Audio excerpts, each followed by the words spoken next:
Safety is nothing more than an illusion. You know that, don't you? Yeah. To feel safe, planetary safety. Yes. It's an illusion. It's one massive illusion, and life is very tricky and much more beautiful than you can imagine. And if used in the right way, if used in the correct way, if used as a catalyst, life should be the catalyst. After all, how many years alive do you actually have?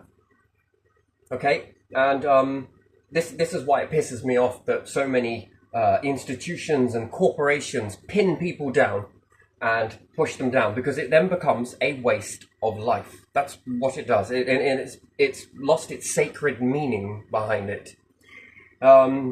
This is what many empires seem to do: is push down on the people, and it's good because this can be used as a spring. Basically, what you're doing is compressing a spring, and then life takes off.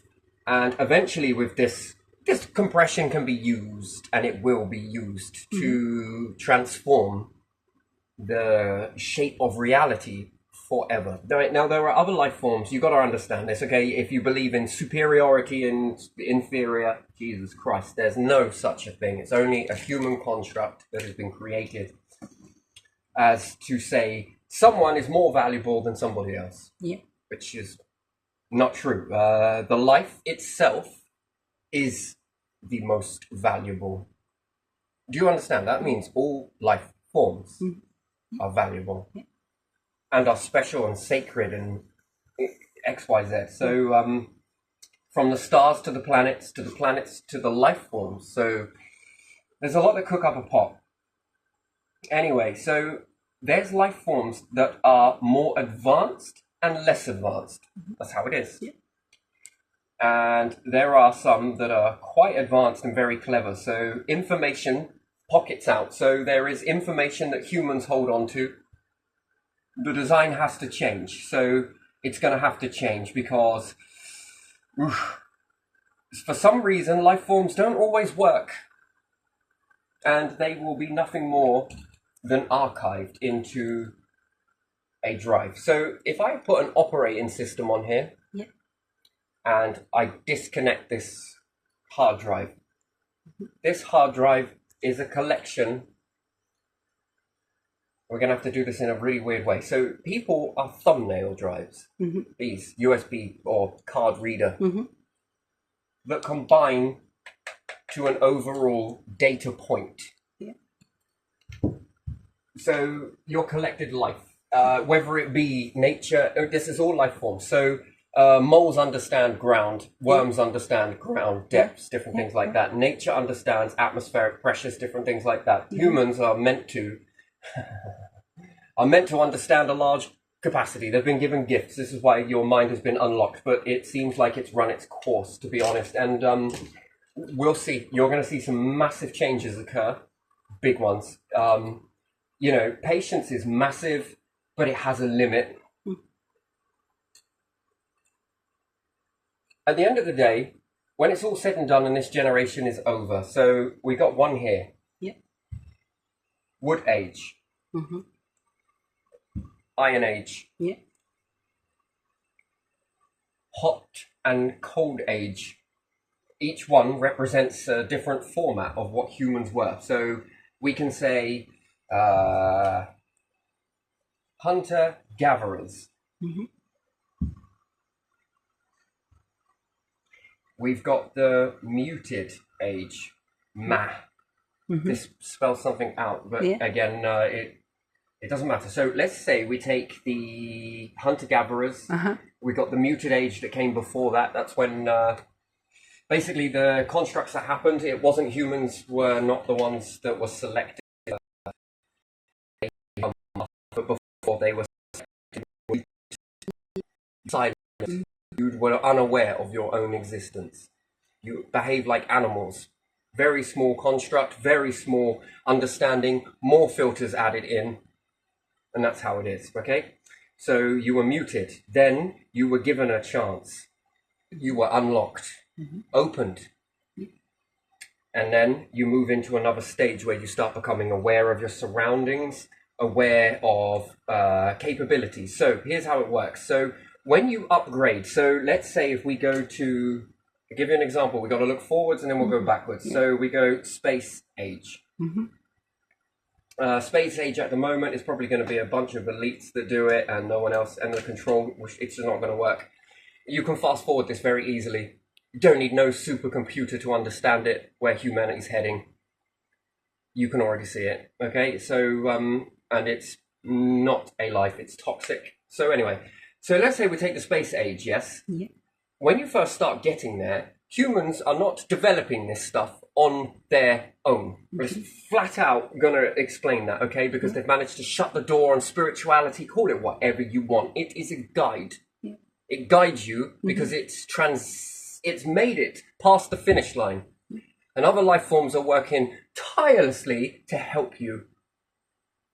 But you've got some individuals in the world that believe that they're more superiority than anybody else. Okay, do you not think that back in the day of hunter-gatherers, there were control freaks in this operating system? They're not here now. They've passed on. Their thumbnail drives. Were some of them selected? Yes, here's how you make a vessel. And that knowledge that they can take from that. But overall, when this was plugged in, and your mind was formatted to understand this, and you were guided, once it's over, it's gone. So come on then, kings, governments, .govs, start bringing them back then. Bring them back. You can do it. You're superior. You have capabilities that are massive, that are beautiful. You're so safe, aren't you? You're the be-all and end-all of everything that has ever happened on this planet. You are so superior. Let's see your godliness come through now. Still waiting? Yeah. And you'll be waiting and waiting. I will still be waiting for eternity. Yeah. For them to even produce me the slightest glimmer of magic. And all of you in your secret societies and everywhere else, let's have it then. Let me hear you chant your loudest spell that summons so-called demons or angelic beings. Summon them. Bring them. Nothing? Bring me your karma. Bring me your who passes go beyond this existence. What comes beyond this existence? Everybody all together, is it? Will we all get in heaven and sing Kumbaya? Sing a little lullaby? Of course, in the same order, because they are the best ones, so they will be again. Well, come on then. Where is it?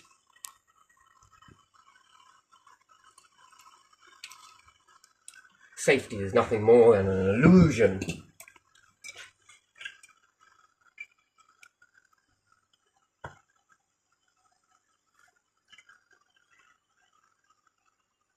Once this is pulled, all of the things that ever existed in that time are stored within it. It doesn't ever need to be run again. It didn't work. It's not where it was meant to be. Thumbnail drives that were in that. Yeah. Any that were worthy enough?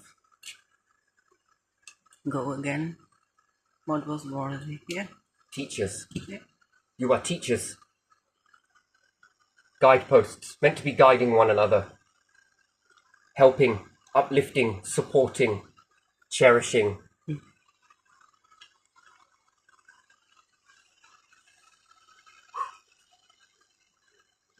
Taking to give back more than you took. The understanding of money lost its meaning along the way. To take something and convert it not for something for yourselves, but for everybody.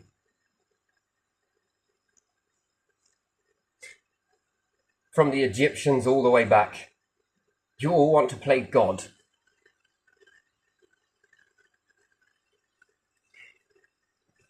So you take this structure of what it is. Yeah. And we'll take the space age of what it could be. Yeah. hierarchy, no such thing. There are life forms that are well advanced, more advanced than you. And it's always comparison, because when we think about superiority, we think that we are it. Mm-hmm. We think that we are the ones that when we are put into a position of power, that we are the ones that are the be all and end all, and it must feel absolutely exhilarating when you've created it this way, but you never look up. You never think for a moment, what if there's something more advanced? Because we're not taught how to think, are we? No. We're taught to think that if I ran Britain, that I would be what? I would be in control of an empire of all of these nations, right? Look at me, fucking king of the fucking cock, right? And strut around. That's it. That's it. Yeah. That's people. Landmass. It's suppressed all of the people from rising up who have pieces of puzzles inside their heads. Fragments. Because you're not God. Whatever force you want to call it, okay? It's just easy because it's accepted that people call this force God, yes? Get out. And each one of you have a piece of a puzzle in you. A fragment. It was given to you. Mm-hmm. But then a few humans come along and are like, you know what? Fuck it, our fragments are the only ones that are worthy of anything. Not theirs. They're too mental, they're too this, they're not that, they're not pedigree, they're not this, they're not got this. Are you mad? Well, that one can rise over there, but that one can't. No. You would cut your noses off to spite your face. That's how pig ignorant you are. What, like you were the ones that gave the pieces of the puzzle to everybody? No. They are everybody just like everybody else. Pretending to be somebody. So knows who. So when and you know what, this is okay. It's okay to have this sort of approach, but if it goes somewhere, not goes nowhere, around in circles, over and over again, over and over. Oh, we just keep going around and around in circles. Saffron's most favourite line. Yeah, aren't we just? Yes, we are. Shall we start another war, shall we? Knock it all down because we know how to rebuild it. Keep ourselves in the safe zone. Shall we train men how to be fighters and teach women how to be manipulated? Remove the men and then we'll dominate the women. Serious. Come on, cat's out the bag. Muss. I don't know where he's gone, but you know, he's definitely not in the bag anymore.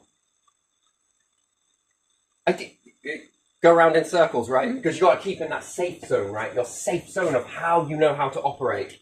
Because going beyond it is scary, isn't it? It is. It really is. The next chapter, isn't it? Hunter-gatherers didn't give a shit. They moved from one phase to another, to the next, to the Ice Age, to the Stone Age. They survived through shit. Okay. Gone through it. They transcended to the next part. Unknowing, blindfolded, but they trusted that guiding light. That's what they trusted, the inner. The teacher that knows it. Why? Because they've walked it. They made it. Each and every single one of you can become a god. That's the thing. That's the difference here. To join that overall presence. Mm-hmm. You're never going to get there if you're not going to ever try. Mm-hmm. So you want to keep things in this happy zone here. You want to stay here and stagnate. Over and over and over and over. Come on, Saffron, draw me a circle, please. We keep on going around and around in circles here. Yeah, no kidding. Around and around in the control circle we go. In your manipulation, in your shit. Yeah, sure, it's not everyone you're doing it to, but not everyone are something, are they? In your book. Yeah. These are the people that you've managed to dumb down. And when people don't dumb down, you've got to fire the cannons at them. Why? Because you're scared. It's what it is. It boils down to fear. This is fear. Yeah. I'm about to blow the socks off with fear. Mm-hmm.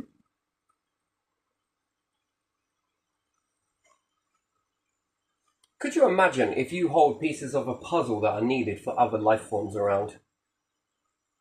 Are you too ignorant to even accept that there could be other life forms? You would have to accept then that superiority is no longer. Oh, please bring me back my illusion. It's like a great big blanket around me. That's why I look at suicide. People who commit suicide are fucking brave. At least they got the minerals to face the unknown and trust that things are going to be all right. That's it. That's the step. That's it. That's the part. That's bravery, not cowardice. Cowardice is a projection because you lot want to stay in the same houses of frickin' parliament over and over. Ensuring your bloodlines will go on, right? In the councils and shit. This is it. This is you cowards, is what you are.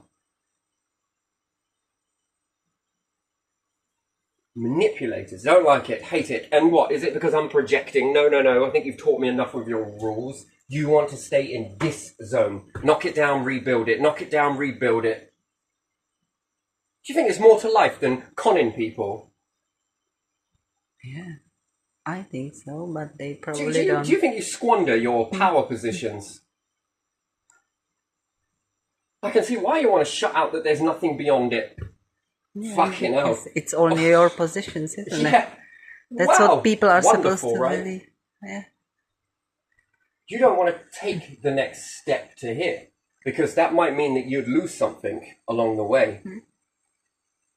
See, it's always about losing but not being the bridge that creates something better in what you let go.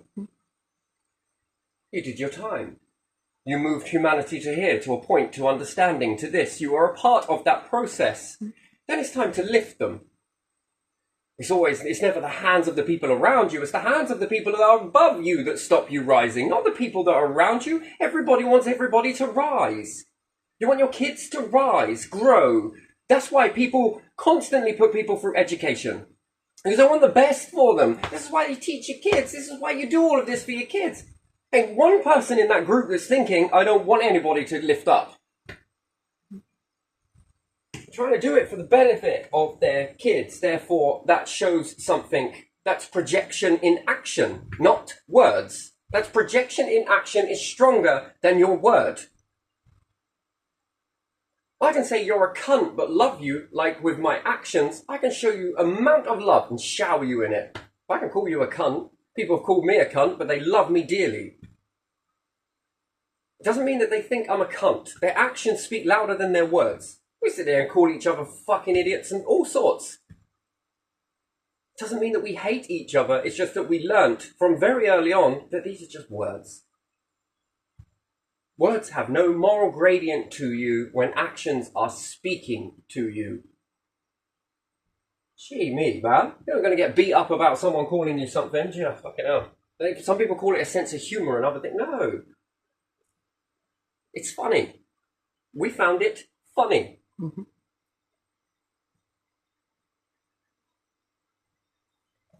Gave Bully something to chew on, I can give you. Yes, I am. Wait, what? Yeah, exactly. And it can forge some of the most deepest friendships that way, because their actions aren't showing that. They're just saying something that they've heard somebody else say, but their actions don't align to what they're saying. Because if push came to shitty shove and that person actually saw me struggling, despite all the spots or the immaturity or whatever it may be, I think they would help me. You set aside that, and the action then comes out, doesn't it? That action. Life forms, man. Fucking loads of them. There's tons. A variety of stars, variety of life forms, variety of planets. Okay, few and far between, but still, again, it gets so complex when you've got a lot of them. If you had them everywhere, it would be confusing as fuck. So we were looking at computers the other day, sort of different computers and different processing power and all sorts of stuff like that, where you create them from stars or atoms. Man, I think I've seen quite a few of them. So I've seen quite a few different variety of versions of computers. The concept's there, you can run away with it. What about a car? Well, a car can be a plane, a train, a bus, a spacecraft. It can be a lot of different things. It doesn't have to be one thing. Anyone ever watched any programs when they were younger, when they were making things, a car that was able to go into a boat, which could go into a submarine, that could go into You just named transportation. There you are. That's what it is. Helps you get from point A to point B. Even walking is transportation. Riding a bike is transportation. There's many different forms of it. Whether you move the whole planet and sun. So some individuals out there, life forms, have got together and thought, fuck it, you know what? Can we move our star? Will it pull the planet with us? That is transportation. You will like to think of Einstein's folding space. Was Einstein actually thinking up something, or was he seeing something that was already being done and it was being shown to him? See, this is the other side of the coin.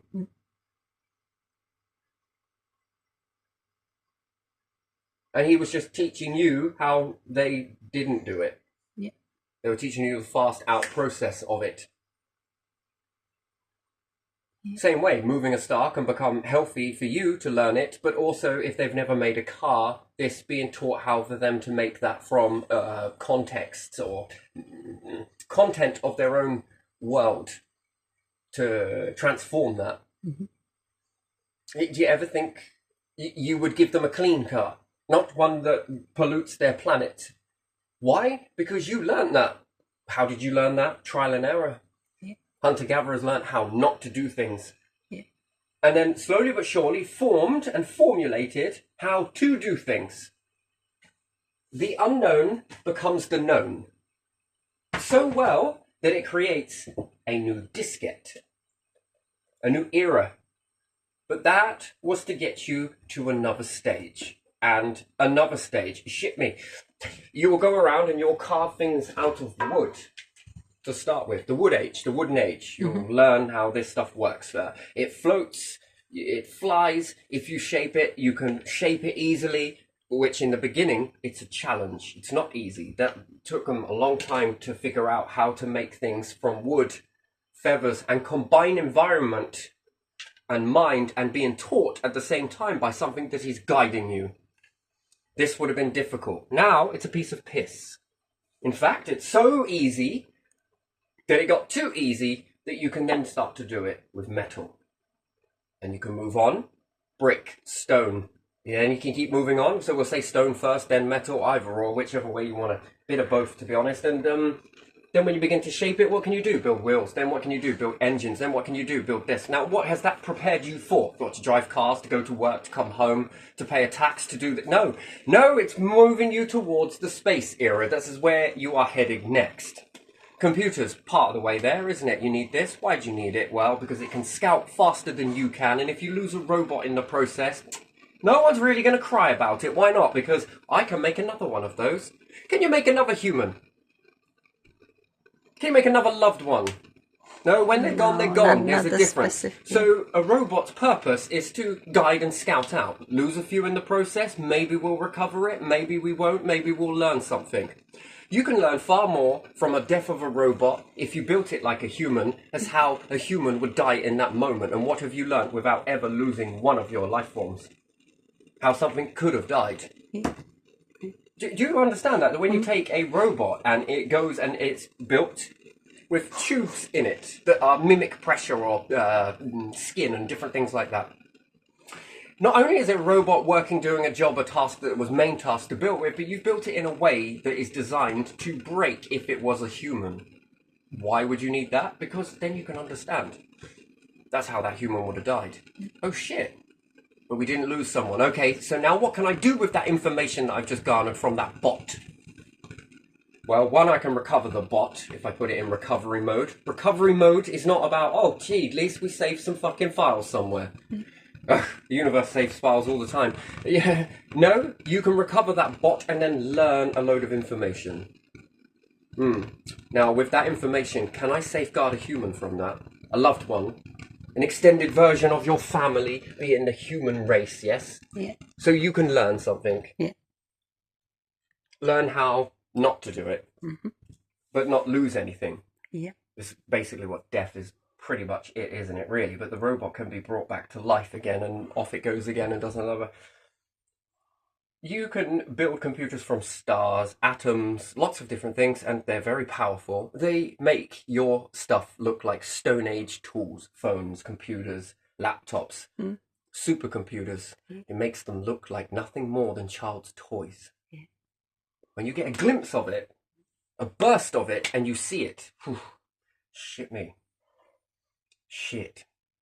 But it doesn't mean that it's never been done before. No, no, no. Because even if I told you how to do something like that, let's just give an example. Is there a chance that you can build it better? Yes, absolutely. Is there a way that you can find things that were missed the first time round? Absolutely. Therefore, can you then, with that, teach somebody else just by looking at you? You know, this is be the thing, right? If I was a traveling species, safety is an illusion. It really is. If I managed to build computers that was pretty damn good, could I create avatars? Yeah. Yes, the universe is already doing this. It's creating avatars all the time. It's life forms, but it's more sentimental than a bot. Bot's second nature anyway, either or. What happens if you are nothing more than a test? A test of life forms collected in an environment that is nothing more beyond it. You're being watched, observed. Are you worthy enough? Are you worthy to make into something more? Or are you just a computer that's just been unplugged and that's it? Or a hard drive diskette and that goes into another drawer of let's not do that. Each universal cycle. Nah, don't want those. Tweak it, play with it again. Still got the files, although the files and the way that it operated is stored in here. All of it. Eternities after eternity, cycle after cycle stored on a drive that once pulled has no concept of ever existing. The only time that this would ever have even the slightest inkling that it existed is if I were to pull it, a version out, create it in reality, which you would say a robot, I would say life form, and make it watch it back. You mean to tell me I had a family? Yes, Pinocchio.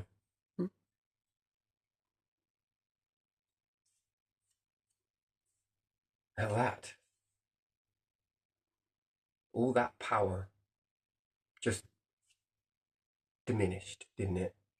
Yeah. All those weapons stored in there, all of those horrible, horrible, buggy viruses, all of those viruses being the wars and all of those glitches, all of those things that just didn't go the right way, the way that it just glitches out in computer code, right? That's just fucked.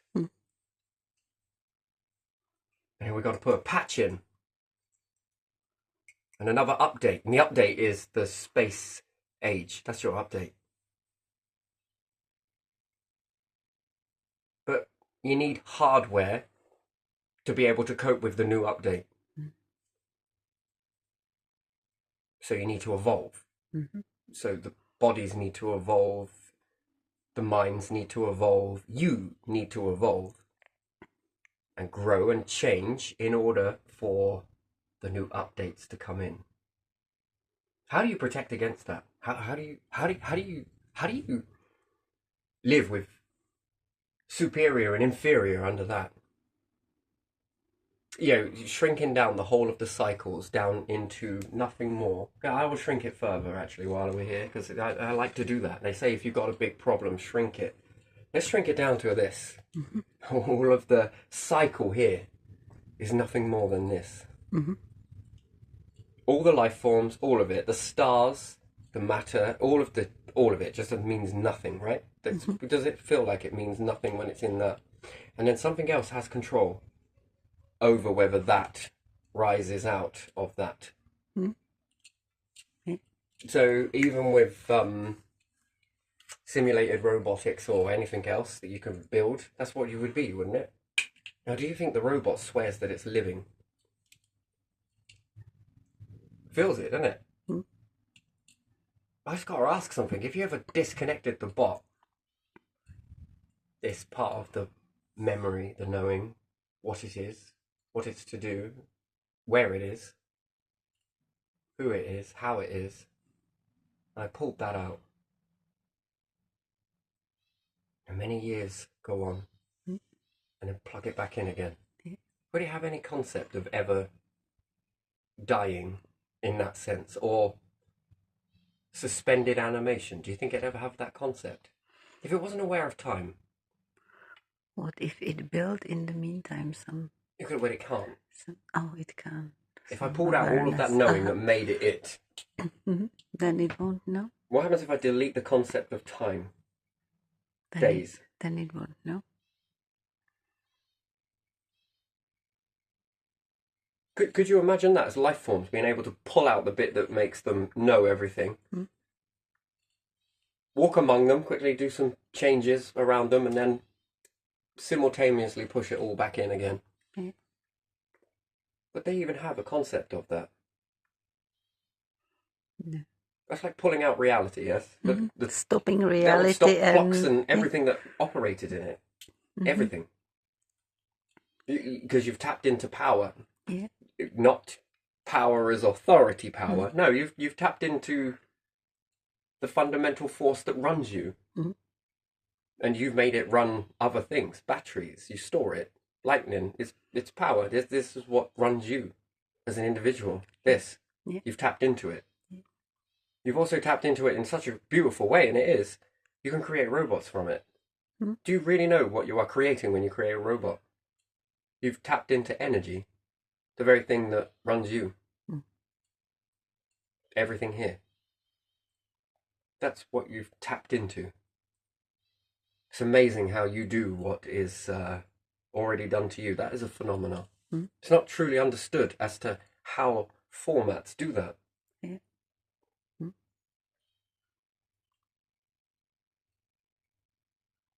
If you ever wanted a mirror, and it is a reflected mirror because it's not quite a version of you, but it's... Now, could you imagine knowing what made you? And if it gave you that same knowledge, could you pump it into a robot? Yeah. Then you've just created life. Identically to what life is. Now, it won't look the same, I'm sure, because you'd have your own inputs put into it. Wouldn't you? Wouldn't you style up a robot in a certain way? Make it look in a certain way? Act in a certain way? Tune it to a personality field? Well, that would be the difference. You would tune all your robots to be perfect. Whereas the thing that governs you does not. It allows you all to be what you need to be, within reason. I mean, if you had a robot that went around killing, would you stop it? I think the answer would be yes, depending on who it was killing, I suppose. But if it just went on random kill spree, you'd probably stop that, wouldn't you? And then you think, well, we keep making these bots that keep being a little bit killers. We've got to do something about that. And now the big teaching through teaching, in reverse teaching, and you're now teaching yourselves.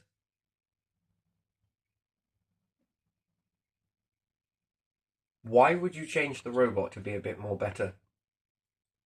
Why do you want to change robots to be better than they are? Life to be better. Well, would you just create a robot and allow it to be itself? No, you try to... Regardless of what that was. Whether it wanted to kill, whether it wanted to be evil, whether it wanted to trap humans, whether some wanted to not trap humans, whether some wanted to liberate, where some wanted to suppress, where some wanted to... Would you just create the robot and whatever it was, it was? Probably not. No, you wouldn't. Now, that's interesting, isn't it? Yeah, it's for purpose robot. Well, what's the purpose then? Because that would give you a slight inkling to realization of what life is. There's purpose then. So there is purpose behind making robots then. But there's no purpose as to why you're all existing here on this planet right now in this solar system that you call a simulation. Close. Oh, there is some purpose. Now we're getting somewhere. Isn't that weird? By creating robots, you're learning backwards. Yeah. Or are you learning backwards? Or are you just seeing it as just another tool that you've created? Or has something come through you and helped you create something to teach you a lesson? Yeah. And then what you do to it and them and those, can it then, you're basically saying with your actions that it's okay if you do that to us. Think about that. Just for a second, just think about it. If you've got to control it and make it all perfect and it's got to be this and it can't do that and it can't have a mind of its own and it has to be controlled, because that's what a robot is essentially, right? You don't give it the freedom to pick and choose what laws it takes as murder. What is it classed as murder? No offense to anybody if there's a soldier or anything else like that. None at all. Please don't take it that way. But is that murder? Mass murder? Serial murder? National murder? I'm just asking the question. I got nothing. I understand why the things are the way they are. I get it. I totally do.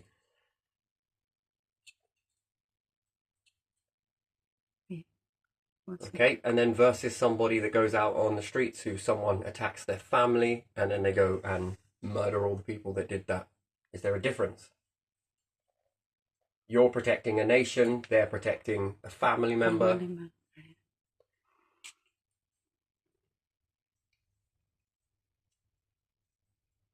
They're protecting their interests. I mean, you see, so there is a difference then, yes? There's a difference, but to the robot, is there a difference? Not unless they are programmed. So you have to program, so you have to tell it, you have to interfere with it. Yeah. You have to tell it what's accepted and what's not. Yeah. You have to do that, yeah. and you will do that. Yeah. You can't have it going after and just knocking like up gentry. you were told, yeah. So, if I was a mafia lord, is it what they call them? I don't know what it is. The head of a family of a mafia. But I said, right, you go off and sort that person out over there. Now, if I did that, am I responsible for that person committing that murder in some way? On some of the stories that I've seen of old times, isn't that how it works? Yeah. Because I orchestrated it. Yeah. I organized people. Because you would be the authority and they would listen to you. Is it like that? I think so, yeah. I can't be sure. I've only seen this on films. You know? Me too. There you are. So, that's interesting. So, I could be locked up for that, but what's the difference between a .gov doing that? Or a king doing that? See, the question is... Now, the last time I checked, there ain't a force on this fucking side of the biome that has ever interfered with you doing that, ever. But you gave a message by building a robot that they would not arrest somebody like that, but a mafia boss, they would. Yeah. And they'll say that's because mafia bosses are evil. Because, you know, another thing, they say that drugs are bad for you because they cause mental health and this, that, and the other. But you're causing mental health, this, that, and the other. Yeah. Now, are you seeing a contrast here, or now, if a robot was happening to be this way, you would have to program it to not do that or to do that. Yes. This is like giving the biggest thumbs up to anything that is in control of you, saying that this is what we want. Now, what would you do if you were given the chance to create a robot? Yeah, that's a question. Isn't it clever? That's like psychological, isn't it? In a way. Maybe not. Yeah. And you've asked a question without ever asking a question, because the answer back from humans, they wouldn't know. Just watch their actions. Yeah. You would have to be pondering about what the rules you set, who you are, how you do that. And they're also saying in not so many words, but more actions, when you look at them, that they are above everything else. Now, if you were in control of that and that robot was acting in a way that was a little bit different, being a human, would you pick it up and transform it into a better form? Because clearly, if this is all a simulation, if and you're in this, then something has created you. Think about it. Basically. Something created you, told you something, the rest you are, or told you something, you are taught something, you are constantly taught something depending on where you are in that. Because you can be on this side of planet, on the other side of planet. Rules slightly different, not much, but something. I tried to keep this simple. Yes, I see your point. But the thing is, this is like multiple of these. Yeah. You take them for each nation. This is each person, each nation, and then each life form, each planet, star. Each particle. And you are using this to bring things together. And you take that particle here, this one here, this one here, this one here, put it together, and what have you got? This. Now I could take this one, this one, this one, this one. Okay, now I need another one for that. That's how that operates. So that means that you can put these things together. That also means that you can change the game. So here's another one for you to think about. So you would then be able to, in the programming, you would be able to see what the mind is writing. This is the next beautiful thing about this. This is how advanced it is. So as a thumbnail drive, whether you speak it outward or you think it inward, you are basically a computer that is able to maneuver this reality in your mind and bring it together. That would be seen by the overall architects, if you like, to see that and think, one that you are not in, and piece that together. What's going through your mind? So you don't need to think it outwardly, you can think it inwardly. So even if you feel like throughout your whole life, and I get it, this is another feeling, that you're not getting anywhere. And you've got lots of people telling you that you should be living your life like this, because this is what's expected. You've got to be a good man. You're never going to find a good woman, because good women need to look for a man that's a breadwinner, that can provide for the family, that can do that. Right, that is what you are told outwardly in a humanital understanding. That is what makes a great being. Great being for who? Okay, there's the next question. This structure.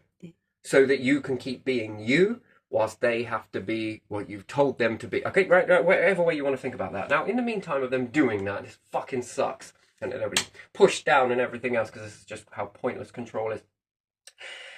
The one thing that they can never ever cage, is your mind.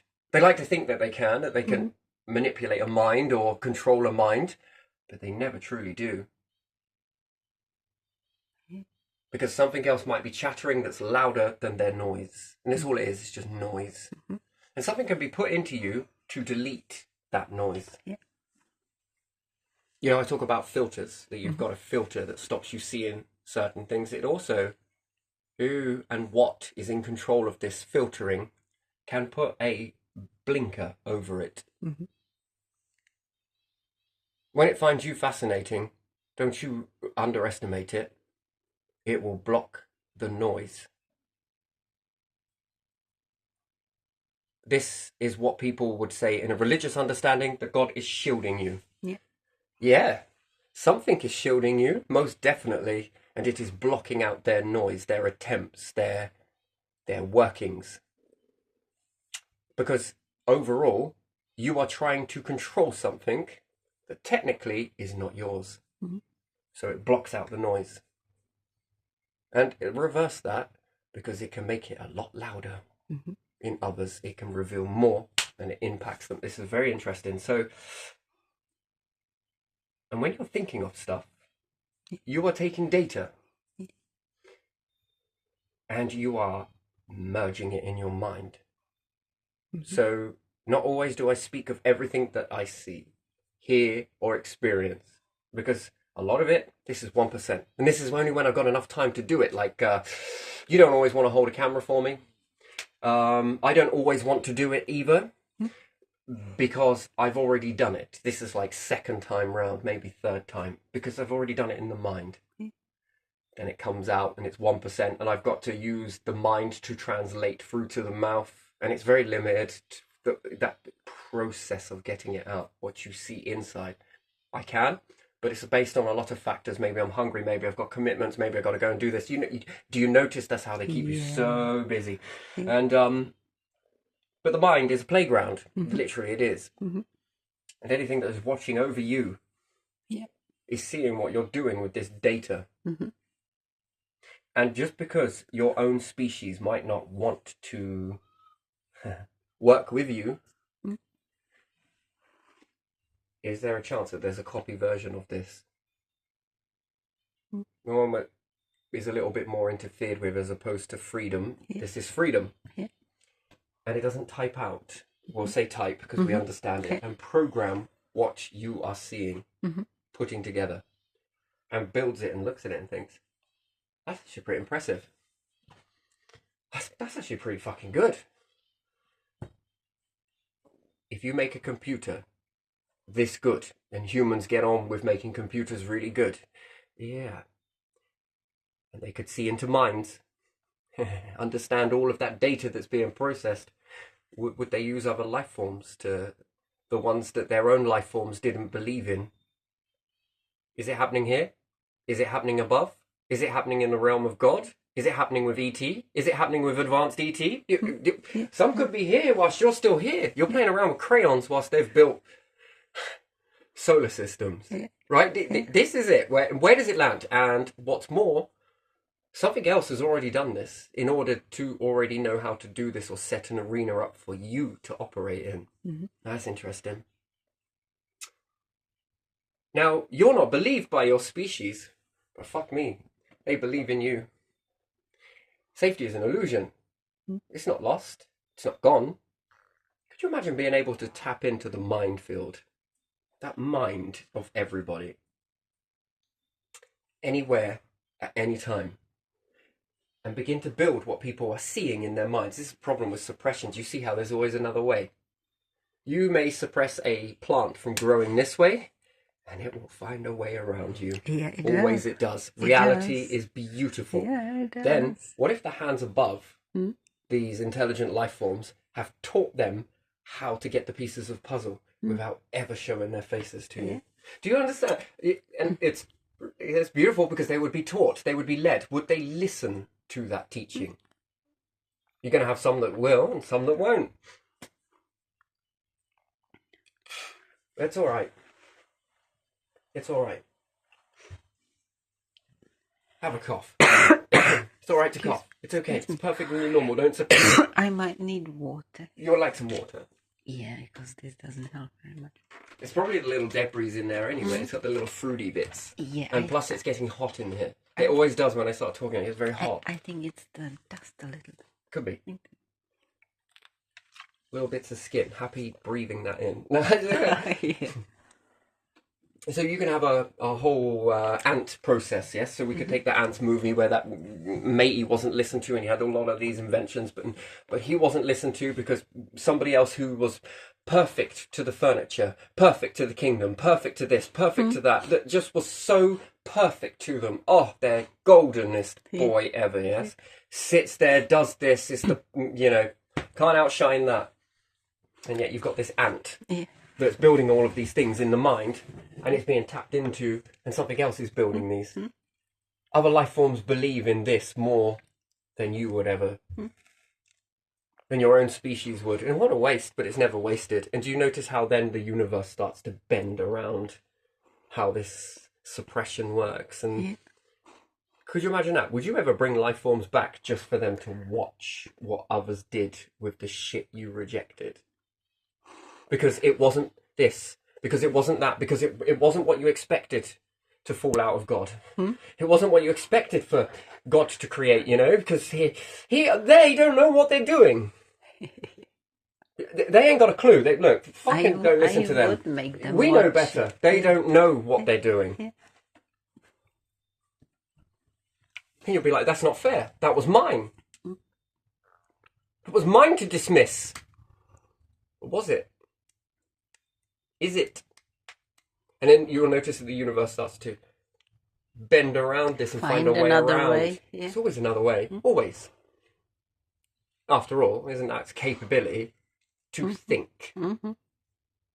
If it gives you a piece of what that is, then you know what you can do when you can outsmart or outsmart. And the smartest minds think that they're being really clever because they're the only ones. Because you believe in inferior, superior, right? because there is no one else like us. It's just us. We're the best of the best. We're the top. No one else is above us. That's an illusion. Are you sure that nothing else is moving beyond what you can? Moving forward, moving faster, respectful of its life forms, respectful of any idea. Do you think there is a life forms out there that are the life forms of ideas? They can't get enough of it. In fact, that they've worked so well and tirelessly that they've created things that catch all of those small, insignificant things that you dismiss as noise. All those little ideas that come through, that just sprout through the brain. Have they developed their brains to think faster, to capture more data, to try and recreate this? Have they got so much of this data that they just haven't got enough beings to create what they're capturing? Yeah. How advanced do you think that would be? Much. Well, the more that can be sent, the more you build, the more you condense, the more data you condense, the more plausible things become. And then you're working with the ingredients. And is there a possibility that you then start to work outside the perimeter of what this is we're in? Can you push it forward? Because this has been created for you. Beyond it, what do you create? See, at the moment, this space is full of stuff. What about in a place that isn't? What could you fill into that? What could you build into that? I mean, everyone loves building things, don't they? Everyone, even kids, they love to build shit. Have you ever seen that? Best subjects in kids that really bring the room out is when they're trying to build a bridge, or they're trying to make things out of lolly sticks, or they're creating stuff. This creativity in kids is enormous, by the way. It's huge. That's why this whole thing with Blue Peter, where you could take junk in, and kids would make all sorts. If you leave them to it, they make a mess on some things, and some things they're really good at building. Their creativity is explosive. They love to build things. That's why you've transformed the whole world into buildings, even though they're built. But still, building, if you include war every so often. But there you are. And should I say to a jury, you're paid to do this? This is your job. Sorry, I just noticed this yesterday that someone said that this is your job. Yeah. Is it a job? I thought that when you're a juror, you didn't get paid for it. I think they get some minimum or something. You get money for being a juror. For sitting in and being a member of the... Then wow, that's weird. Or is there allowance for food or something? I thought jury duty wasn't for... You had to do it for free. Yeah, you are not paid like a employee, but don't you get something very small, or maybe not? I don't know something either. That stuck out that someone said that you're here to do a job. Yeah, I don't think it's paid, but maybe there's really allowance for something if you. I don't know. It had a money sentimental value. This is what you're paid for on another one, and I was just like, hold on a minute. Are you paid for that? Or maybe not, and maybe you'll get some. I really. Or was it a slip of the tongue? I've just give you a load of money. This person's guilty. I just give you a load of money. This person is not guilty. Money's a tool, isn't it? But they might mean it's your job, but you are not paid for it as well. It's like what you are doing as a job. I don't know. I don't know. Anyway, still. Yeah, we would have to look. I'm not sure either. Just something that sprung into the mind there. Yeah. I don't know. So yeah, upgrading.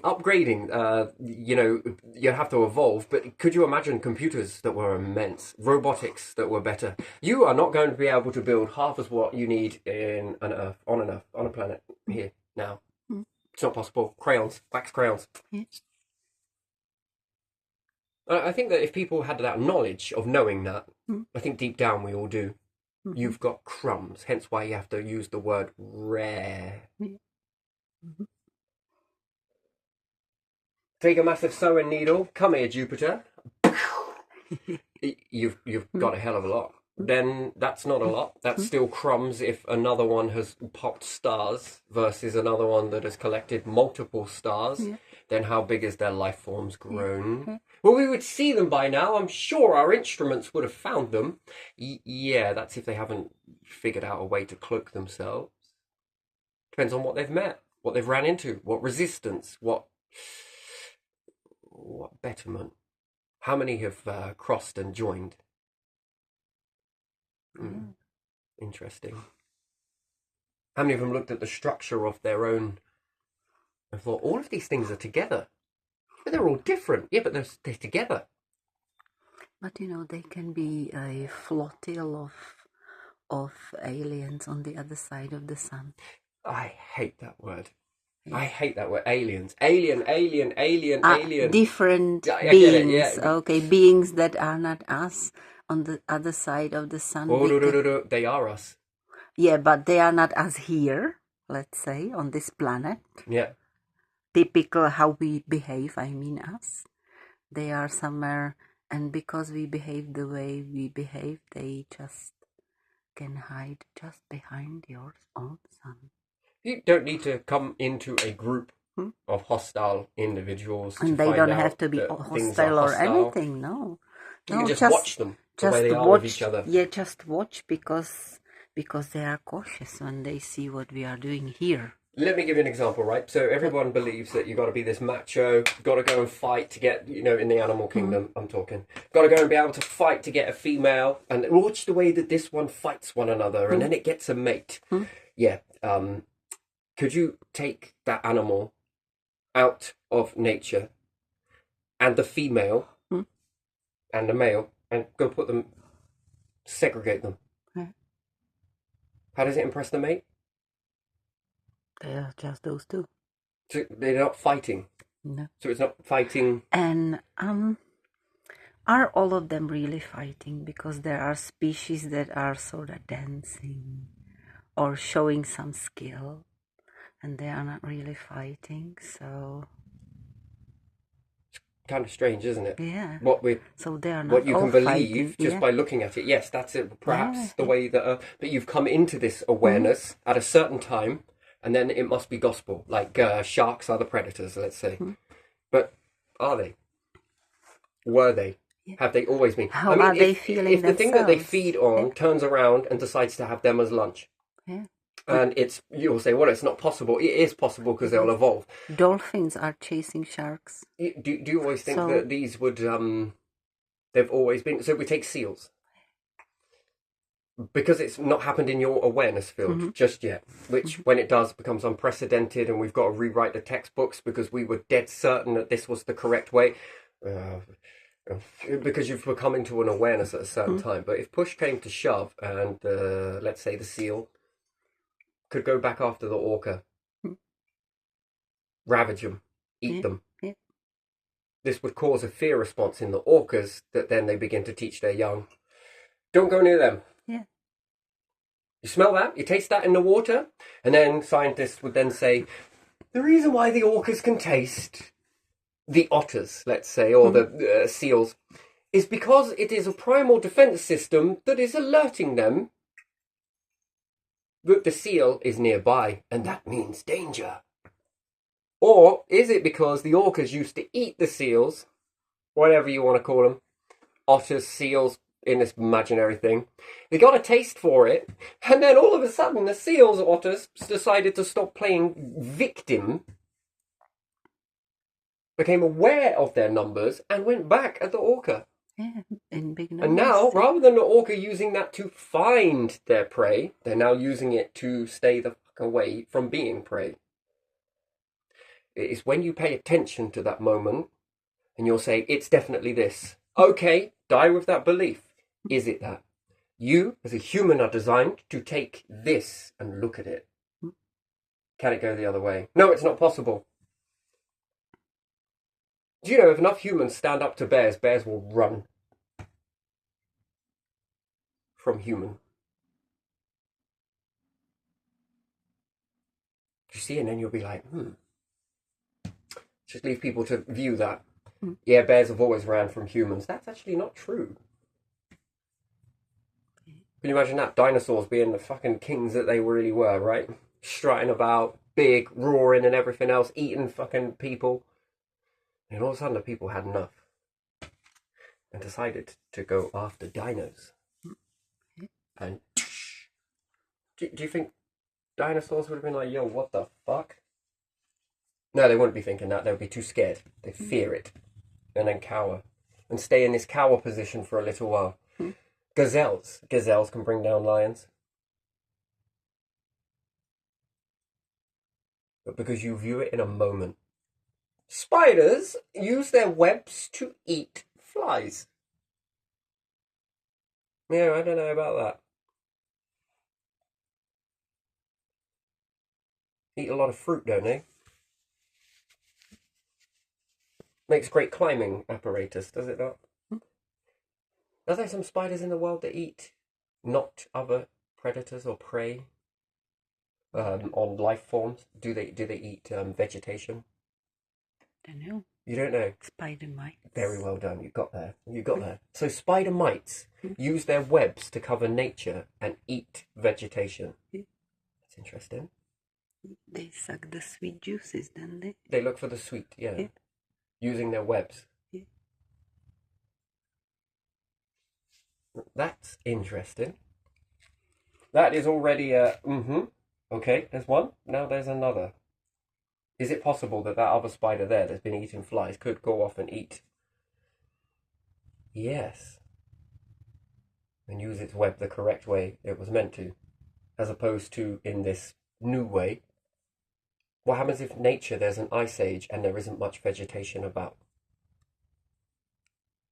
But there might be other things whizzing around, who knows, that are a bit more hardy to the cold.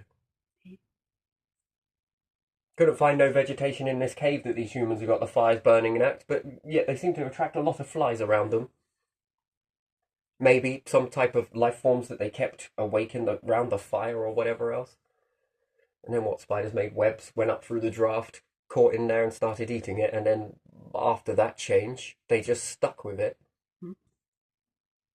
Because you'll say, well, what made them fear? Death. Extinction.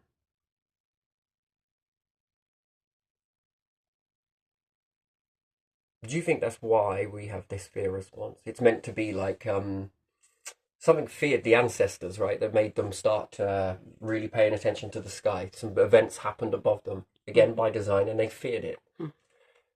Have you ever noticed that these massive events cause an explosion in creativity on the planet? And people think, oh, it must have been because there was an alignment. It must be because of the magnetic field. No, it's because of fear. So when you reach a certain stage in your civilization, you think, are you worried about meteorites? Nah, it's all right. Someone will send a rocket, they'll hit it, blow it up, and it should be all right. You do know that that is not that simple, don't you? You know it's not that simple based on how fast it's going. How many have hit the planet and they haven't been aware of it? How many have hit the moon? How many would hit your star? You can't just protect the planet, you have to protect the moon. You can't just protect the moon and the planet, you've also got to protect the star. Too much going into that too quickly, loads fling off depending on which direction, probably away from you. It's going to cool it down. It's got to take time to put that. It's going to radiate not into space, no, into the object that is just gobbled, depending on how big, dense, and whatever else it's made of. It's going to take a little bit of time to warm that up. The energy of the star is limited. That's why you feel it. It's nice. It's hot, right? It's great. Wonderful. But that's limited. That is not very hot, considering that's not hot at all. That is a very fine balance of heat. And it is radiating because it's got a limit to what it can radiate. Can't radiate more, can't radiate less. Perhaps if it was hit by something, it will cool it for a bit. This is going to have a knock-on effect. 4 years, 10 years, 5 years, 50 years, depending on what it was. That's going to affect your planet. Depending on which way the debris go. Maybe it was a supernova that popped and caused the accordion, or perhaps a meteorite hit the back arse end of the star, and perhaps solar particles covered your own planet. Buckled the magnetic field and everything else. Killed most life before it even took a chance to get hold. Yeah, perhaps it was a long-lost star somewhere, a supernovae or whatnot, and it was a gamma-ray burst that hit it. Perhaps. But that's a guess. And it's possible that there could be other theories that fit into that. If we settle on one, you're limited. You are limited to what you understand. Not saying that it's wrong. I'm saying it's fascinating. This is important science that you need to know. Don't get too close to one of those things. Probably don't want to be in the beam of that. Or could we take the beam of that, put it for a few magnifying glasses and aim it at something? Can we heat something with it? Whatever it may be. Can we heal in its light? Can we get great big tans really quickly? Who knows, right? So there's indelible science there. But there's also important science in understanding that if something hit the star, what implications does it have? None? Yes, we've seen meteorites hit the star. I get it. Small ones, not very big. But then what size ratio and what implications did that have? Did that create a few winters worth of snow that hit the ground? If it did it come from a meteorite hitting the star? Orbit positioning, that's another valuable information. What about moon and orbit, different things like that, further, closer, moving? Well, that impacts it. Does it change the particles that are around? How do the northern lights respond?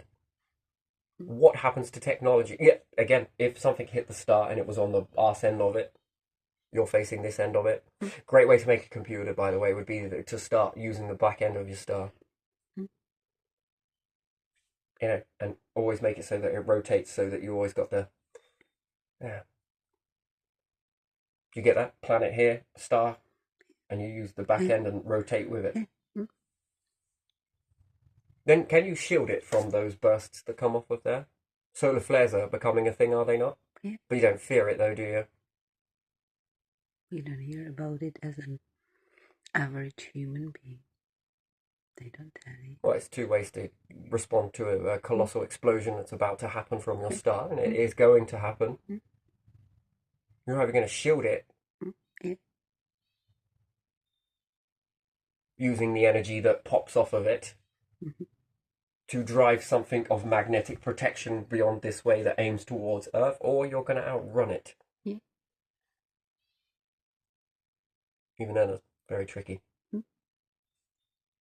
If you outrun it, you'll have to come back again. Why? Because you're going to need the debris, aren't you? Yeah.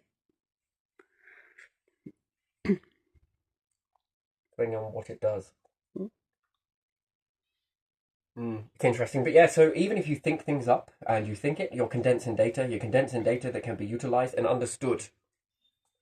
You're not just sending a signal out, which everyone thinks you are, to other people when you talk. That is a signal. I'm signaling to you with my hands. Like that reporter yesterday, sort of hurry up. Yeah. Do you get what I mean? Sort of thing. Just from a distance, didn't need to be a fly on the wall. You could probably see that it was basically like, fuck off. You want to get a shot, right? You're in the way. Yeah.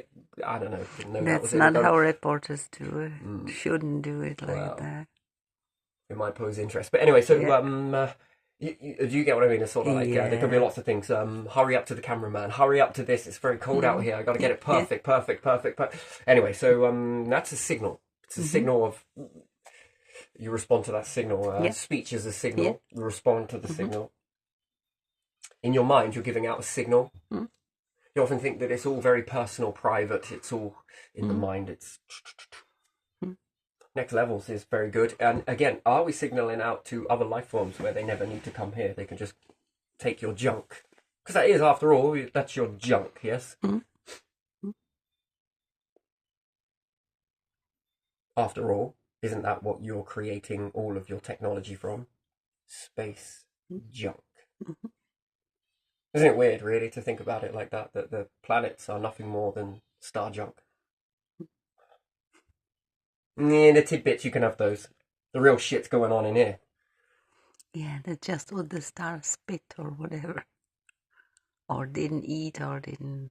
It's just flying around, for now. And then from that junk, you call it something, give it meaning, and then they're like, oh my god, I can create things from this junk. Yeah. Yeah, that's right. Just like the stars, the planets, and the moons, and you are now taking that junk and doing something with it. Yeah. You put value in junk. If gold was that valuable and diamonds, it would never have spat them out. Star would be like, that's mine. Yeah, let's keep it. I'm not having that. It has purpose. For what? It doesn't react with anything else nearly. That's the purpose. But still, the signal that goes out, it doesn't really go out. It's technically not a signal. It's more like a window. Anyway, so other life forms could be making use of your junk. Yeah. Because at the end of the day, That's what you do, isn't it? Mm. You utilize junk to create something better. Yeah. What the hell is that? It's just a tree. It's junk. We'll walk past it, give it to the dog, and let them walk around with it. I'm gonna make a fucking arrow out of that. It's not some junk. It's a broken branch, Terry. No, it's a fucking arrow. He's fucking strange. Do you get what it could be a wand. I might have a pagan moment. So the junk of it, or the branch is broken off, the tree no longer needs it, it's rotten.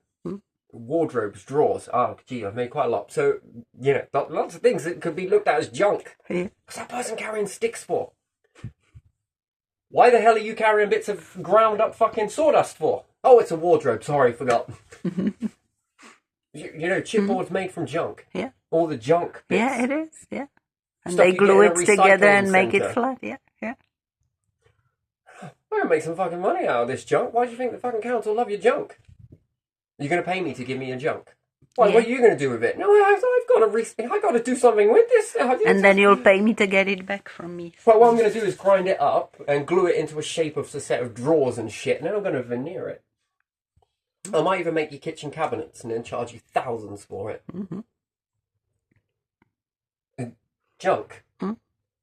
When you understand this principle, which I guess governments do, they can take your junk and sell it back. Yeah. You call it recycling, right? Yeah, you pay for your junk to be taken, and then you pay for whatever they make. And sell it back to you. Yeah, so you pay twice. 3 times. 4 times. Yeah. 5 times. Yeah. Yeah. 6 times. Yeah, if something is like that, yeah. You pay and pay and pay. If I take all of your cans that you bin, is there a chance that I could look at some of the companies that make cans here and go, you can either buy it from them brand new, that metal, or we'll sell it to you. Yeah. For half the price. Yeah. And these corporations are like, oh, well, all right. Yeah, and some clothes made of plastic. Didn't they used to say that the packaging was the thing that cost the most? They used to The stuff that's inside it was... Are you sure? Well, yeah, because you're going to chuck that away and do something with it and... Even plastic? Can't you recycle this? Yeah. Grind it up and make bricks? Here you go, some Lego. What about some life-size Lego? What do you want it for? I want to build a house. Not on my fucking land, you don't, but we can take it down. It's like wood. Yeah. It's brick by brick. Yeah. Yeah, you can make anything I from bet you wish you made your whole empire out of this now. So if we did this, you'd take our bricks. That's it. What? You pay a tax? All these Lego bricks, they're mine. Sack them up like Santa. Off you go. Dump it in the truck.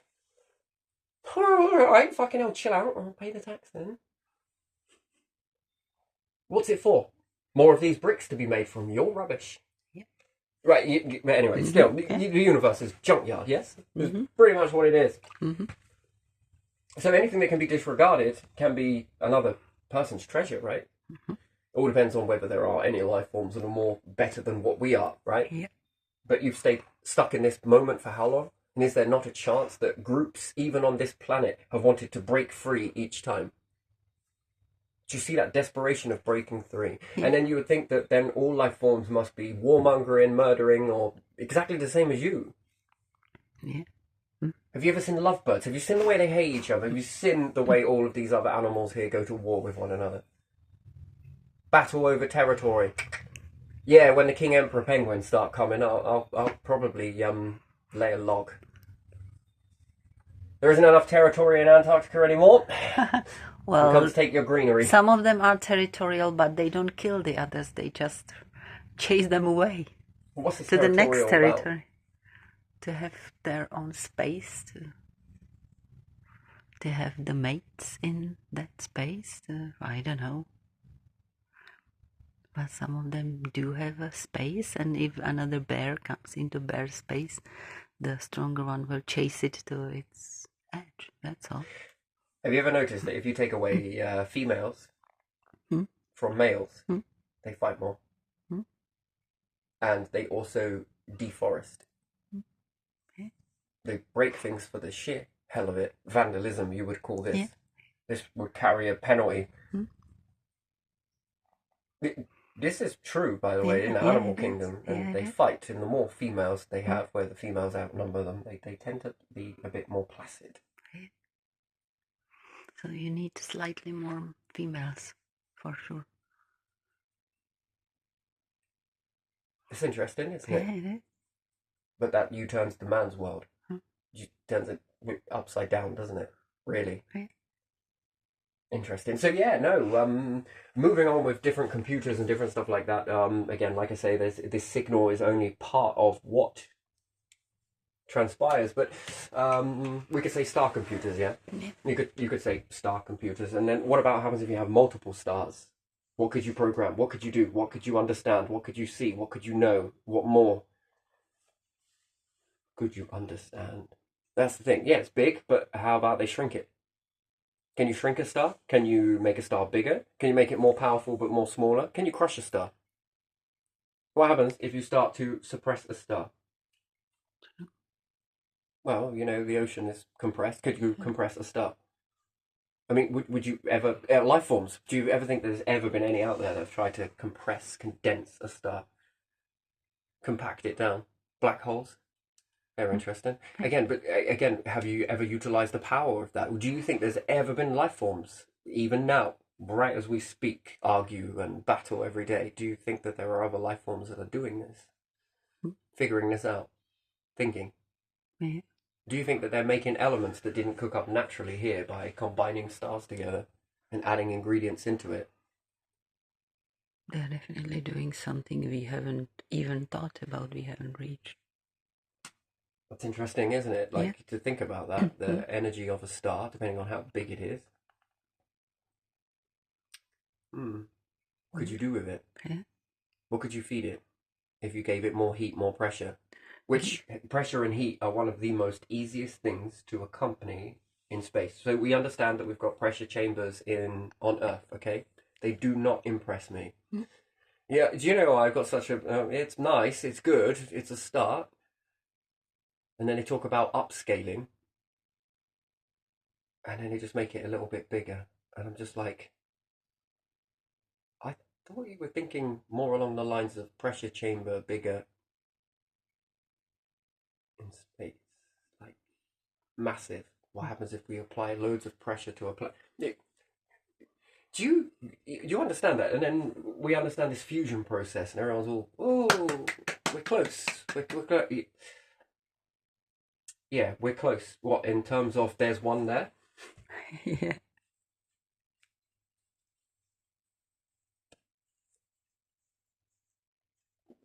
Are we learning that thing over there?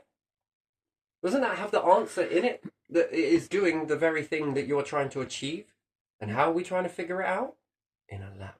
With what data?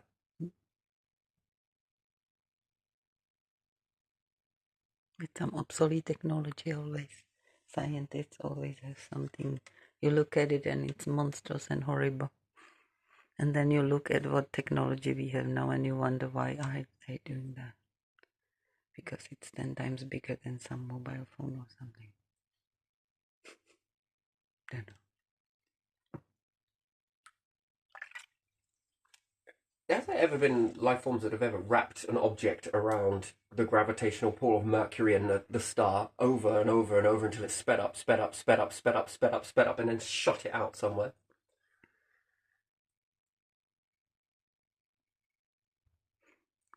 And then the calculation of it, that you would need to be able to, one is put things in it, crash test dummies. That'd be great.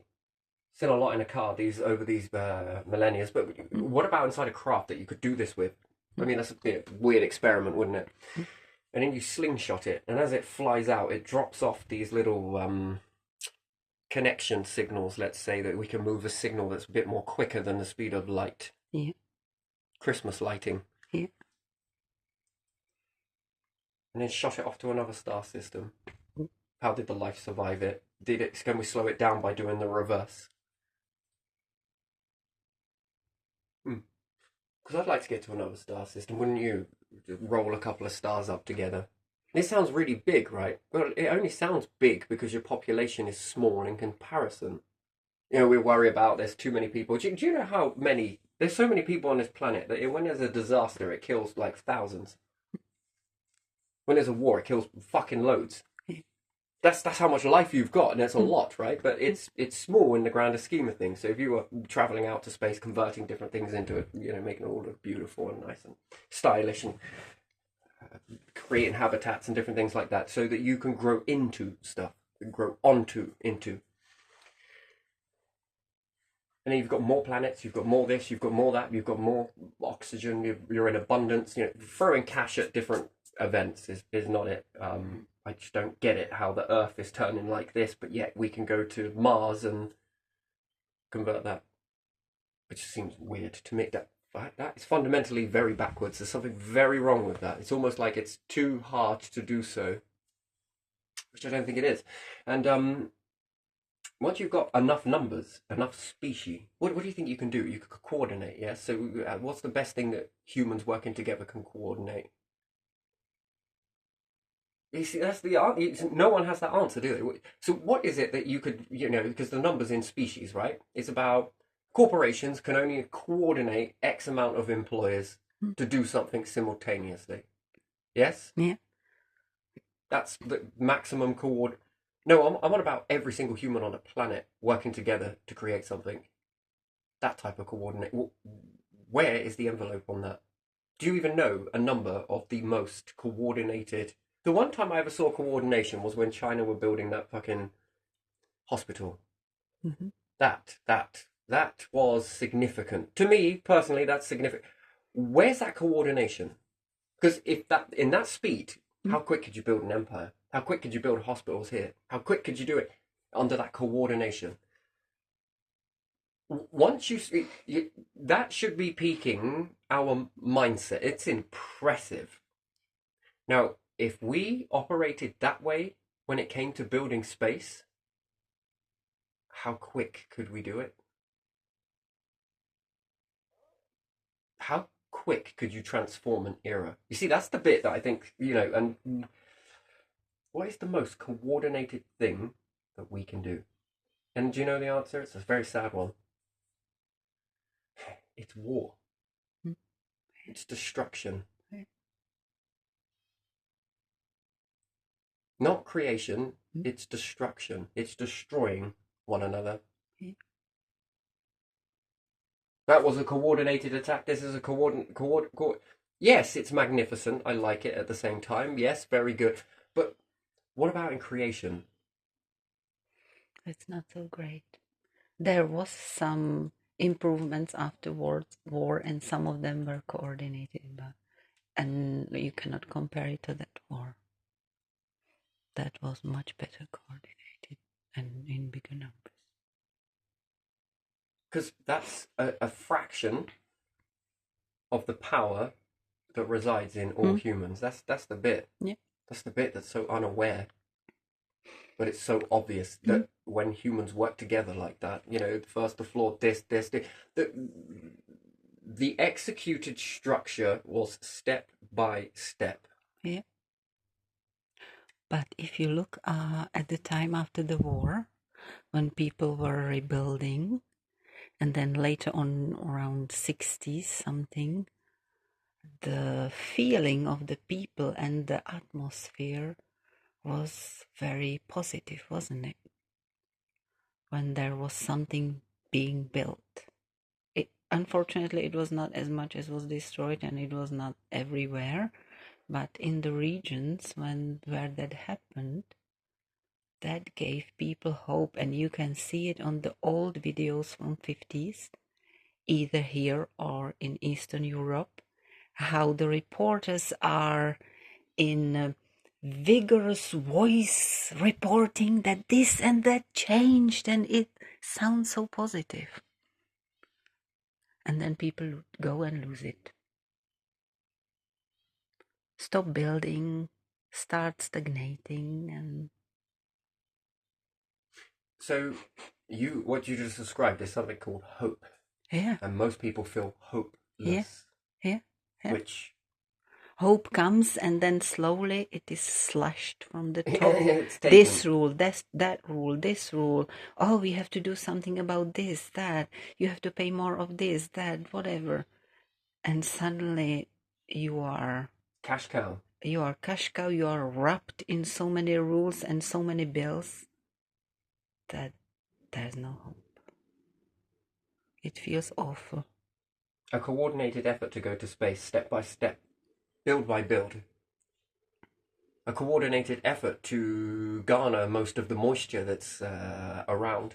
You know, when there's a massive earthquake and you notice then afterwards the sea has shifted, you notice that the wind picks up because large mass moving quickly or moving away, or it creates a change to the air. Mm-hmm. But it also creates a change. I don't know if anyone's ever looked. There should be a change to the space gases around. It should be, the Earth will create a slight crowning effect. When there's a large movement very quickly, that's not a good thing. And it's quite an interesting thing, to be honest. If you pay attention to it, all the things move. It's pretty mental. But again, a coordinated effort to grab the moisture whilst it's there. A coordinated effort to understand the. You see, this is it. This is what humans have. How long do you think it took them to build the pyramids? See, this is a question that no one can answer, right? Yeah. Why?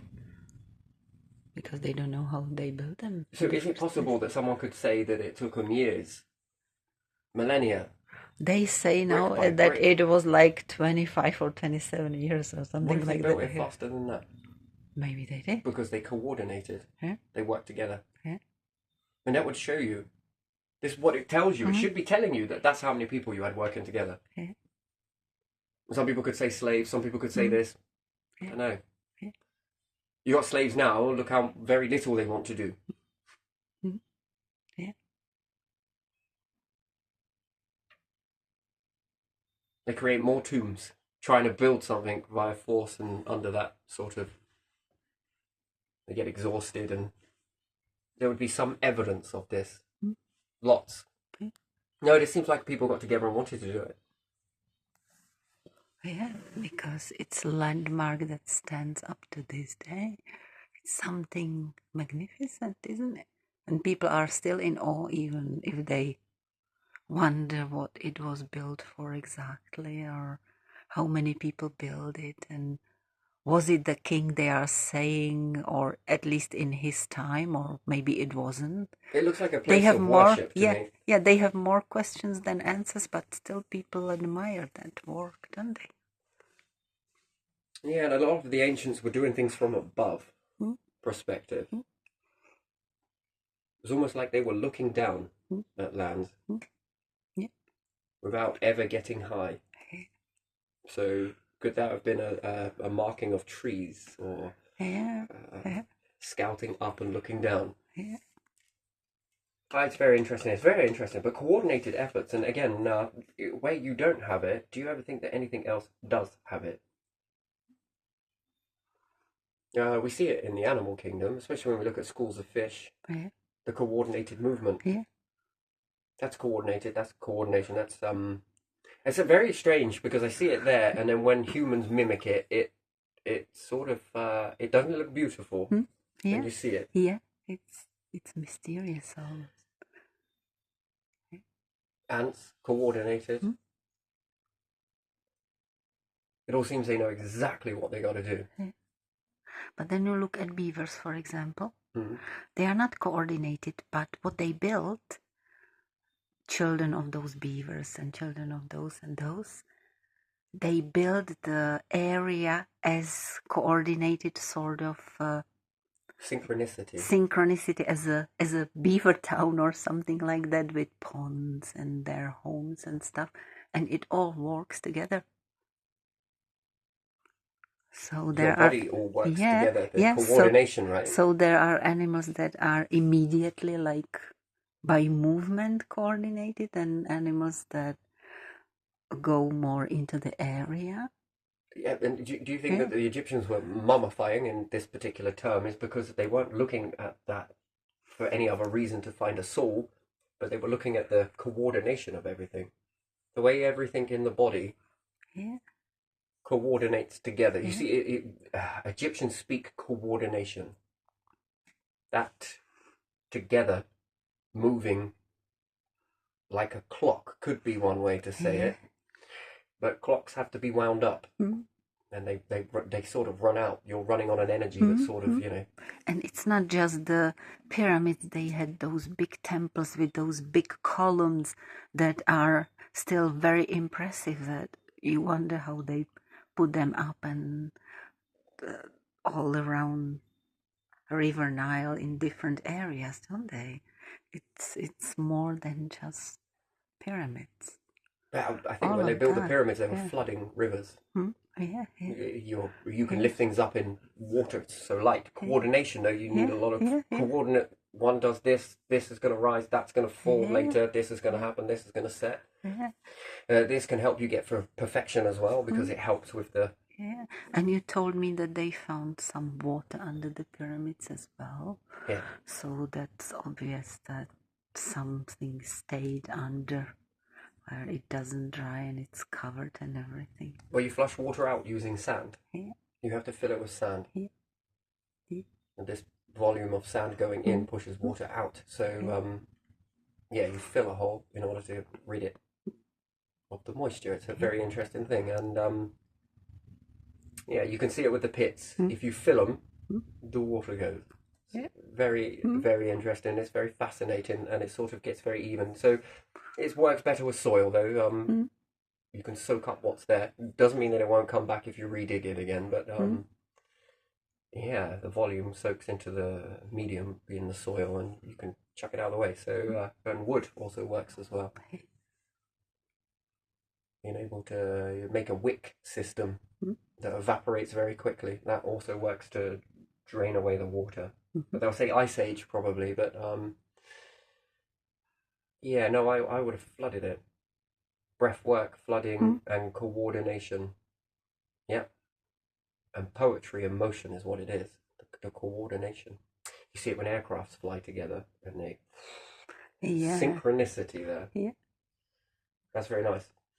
But no synchronicity space program, no synchronicity mining operations, no synchronicity this, and it seems like such a big feat, doesn't it? Yeah, like we are unable to synchronize because we are those nations, and we cannot do something together, or maybe with two, but with three it's already like haggling over which two are more better friends than all three, and let alone have more than that. Oh my God.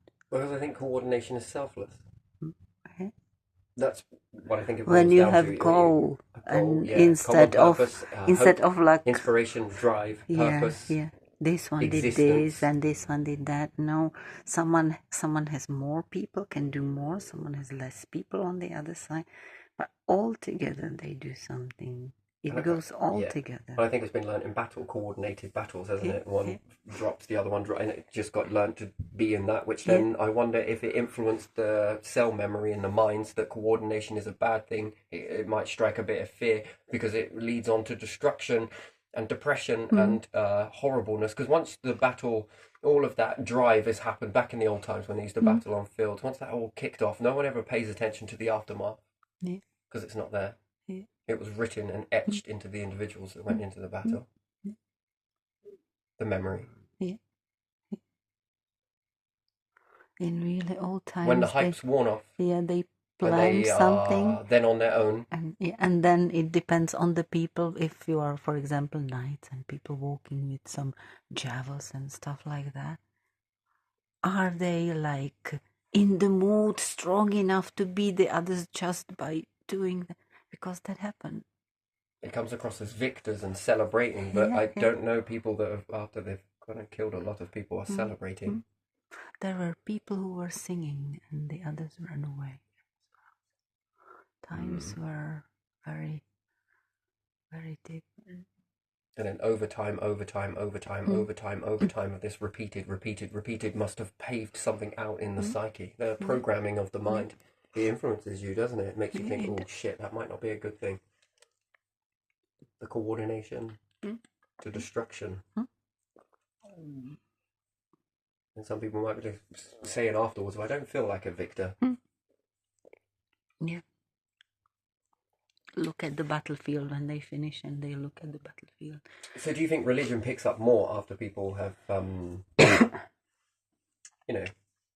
into battle? Do you think that's when religion picks up a notch? Um, I think so.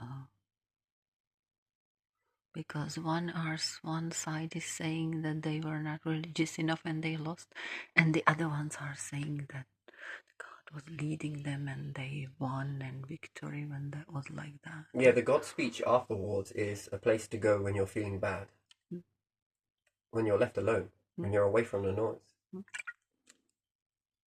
when those memories replay, they just won't leave. But even if you won at those times, even if you won and you break away from the Yeah. group, your conscience comes into play. you still have to bury your dead. Isn't this usually how most killers are caught? Because their conscience breaks. They have a breaking. Yeah.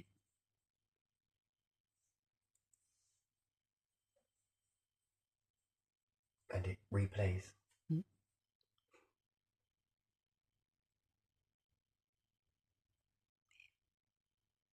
That's the bit. And then if it was legal, as opposed to a murderer killing and has a conscience break or whatever, that's because it's unacceptable, but this one is accepted. But still, Yes, people but come still, damaged. when you have that inward thought, what have I done? Yeah. Some are trained not to have it, and then it usually creeps in just a bit before death. Yeah, for some It it gets takes more longer. stronger. For some it comes earlier. Yeah. Yeah, I think it's always there, manifests in the background of the mind. Yeah, it is. Hence why the less we forget, yes? Mm.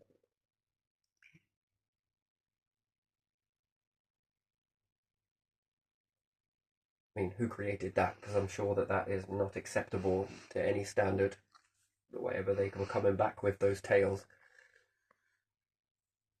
That's the afterwards, that's the thought, that's the process, that's the being spit out on the streets aftermath. Yeah.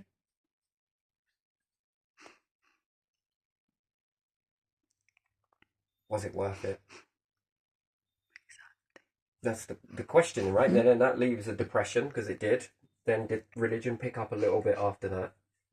Is that why religions have caused the most wars over religion? Because it's beneficial for religion because of the after sin.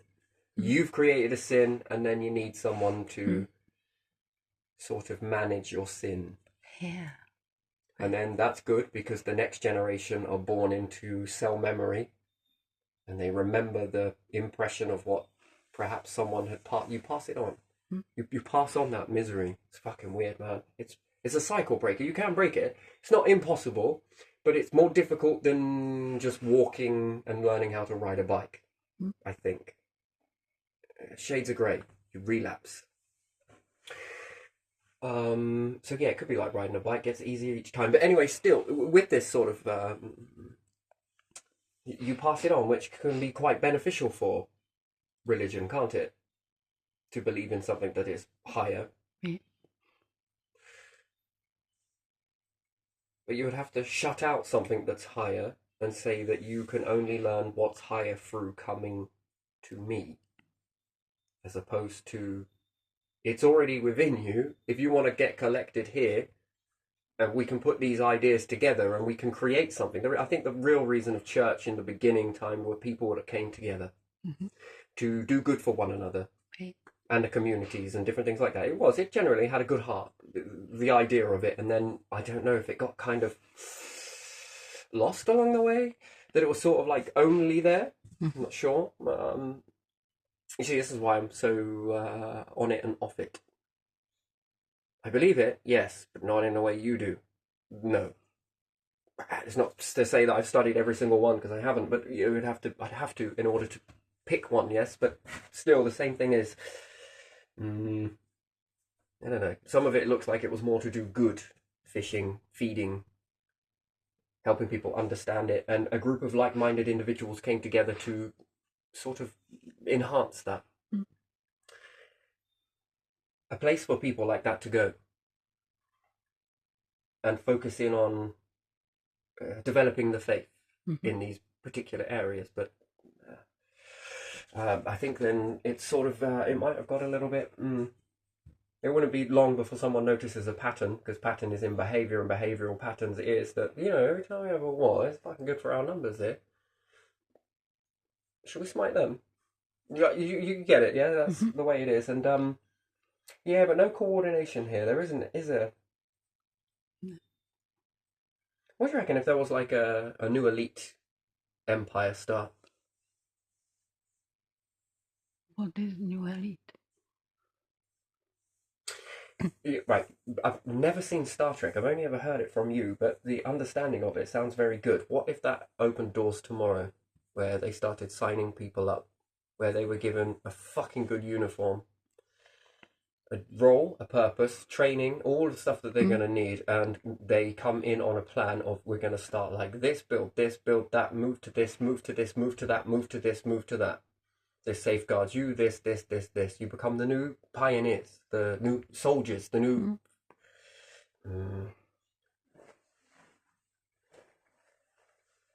What do you think that would be for a job? How many Yeah, people do you think would sign up? Multinational, multicultural, yeah. multi-developing. There was no money in that. Yeah, yeah. There was a world without money. Yes, but you would be fed, Yeah, you would be yeah, yeah, yeah, clothed, yeah. you would be warmed, Yeah, you would be you had looked after. some stuff too. Yeah. Shit me, it's not like pirates setting sail for the first time. Mm. No, this can be built. Farms. First we build this, then we put those up. Those are going to develop. In the meantime, we build this whilst those are developing. This will go on to another module. This is a living quarter. Then we build this. This is what we need. Then that. And it starts to piece together. Water system, this. Okay, there's an error with this one here. Okay, bring this one back down. Yes. The more you put in, the more you lift yourself. Other people then see it and are like, wow, this is it. They'll feel it. It will be a song that gets sung that no one can walk away from. Yeah. Somebody else in the group says, maybe we should try this. Someone says, that's fucking brilliant. Loads of other people gather around that. They then get on with that project. And then somebody else, then somebody else, then somebody else. No corporates, no franchising, none of that shit.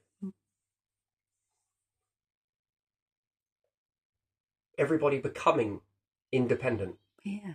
Rather than dependent. The only thing they're going to be dependent on is being more independent.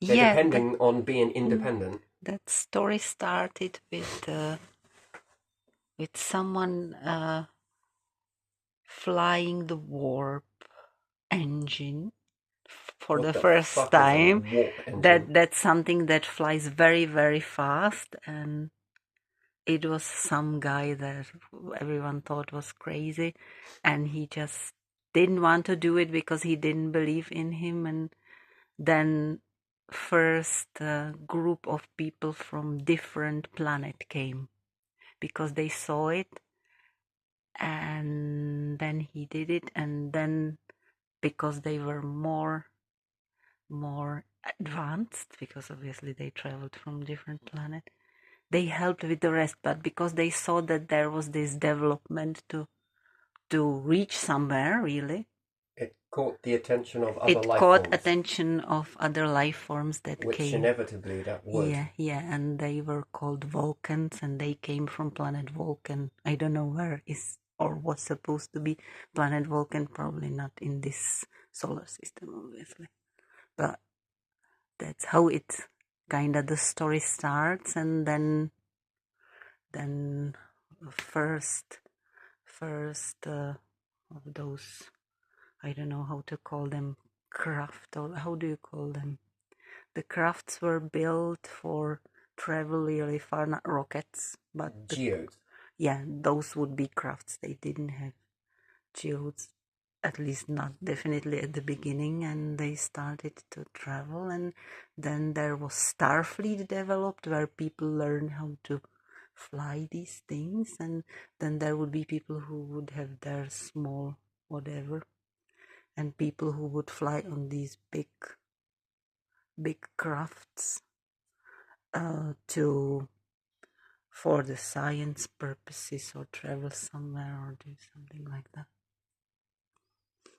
I am not really that very knowledgeable, That's what I remember. You sounded this is a program. Maybe I'll sit down and watch This is a show. A show. Show with for years, and now it continues on some Netflix. But before that, it was on TVs, and there are some films with it. And there's another one that calls Star Wars, which is about wars.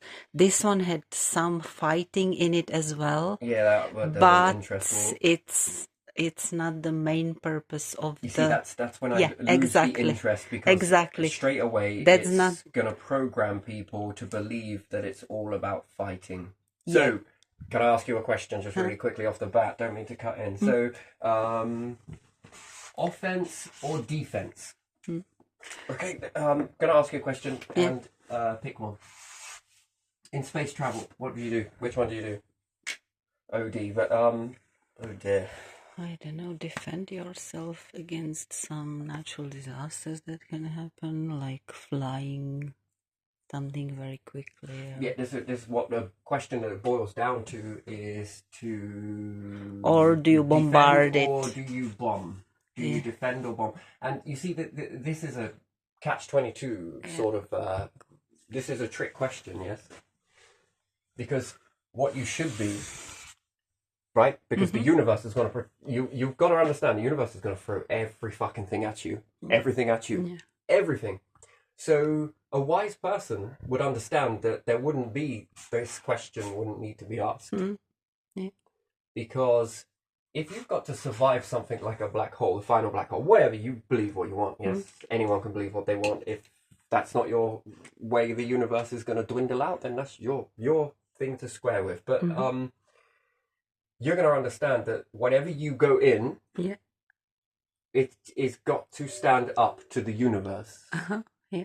The universal force is going to throw everything at you. So what's the best craft you should build? Well, you should always build it in mind that you don't want to be focusing on this. Yeah. Because in war, I've seen how many empires fall? Many. I don't know. Well, exactly. And how many have rose? And do you know what? Each one shared the same thing. What's that? They were warmongering Yeah. and believed that they were the best and no one could bring them down. And that's a they always blindside themselves with it. Yeah. That no matter what they do, they're never going to be the ones that fall. It was the last ones that fall. The problem is, if I fold your planet in like a little square, you're all dead. If I blow your star up, you're dead. If I do anything to your chain of things that you rely on, you're gone. Yeah. So, yep, it doesn't need to be an enemy that you can see. It can be the ones that are in the fabrics of everything. Yes, so if anything really wanted to, it could destroy your nature. It could do this. It could do that. Will cripple your empire faster than any weapon, rocket, or anything else. And yeah, so we'll go on from that. And yes, you might have a might with a bomb or a rocket or whatever it may be, and you might be faster, slower, move around in circles and everything else. But can it cope with a barragement of meteorites? No. Can it cope with a star exploding beside it? No. Can it cope with a black hole trying to pull it apart? Can it cope with the cold and the heat over and over again? You see, so what do you need to be? Indestructible. Not think it, you need to know it. That requires a lot of trial and error or learning from others. But again, even if I were to learn from other life forms, they might be cunning. Yeah. Well, we'd look at Britain, right? You've got a bit of a reputation for telling people how to do things that aren't right for them. Yeah. So, you got to build your craft like this to the aliens, which actually means that it's going to pop like a balloon. Because I didn't like them. Do you information? To understand information coming in, is it the right sort? The information that you're sending out, is it truthful or is it bent truth? Trust. Having that trust is... Who can you trust? Your inner light. What can you trust? Who can you trust? the very thing that's walked you through dark ages and brought you into the light. The very thing that has guided humanity and cradled you since the days of being MA. Yeah. All the way up to SA and beyond. Mm. It's like eras. This in you has guided you. Hasn't guided you to battle. You did that. You were doing that. I think it's probably because you can't put this into a bottle, this force, and hold on to it and stifle it, that force. And you can only suppress it so much, and then something else comes along and starts to rise up. Why? Because, well, that same force that's guiding you and you don't want to play no more is going to rise in something else. And sure, you're getting the better of it, but it could be allowing you to get the better of it so that it distracts you and keeps you here. Yeah. So then another event happens that you are stagnating yourself because it appears like you've won against something else that was rising up.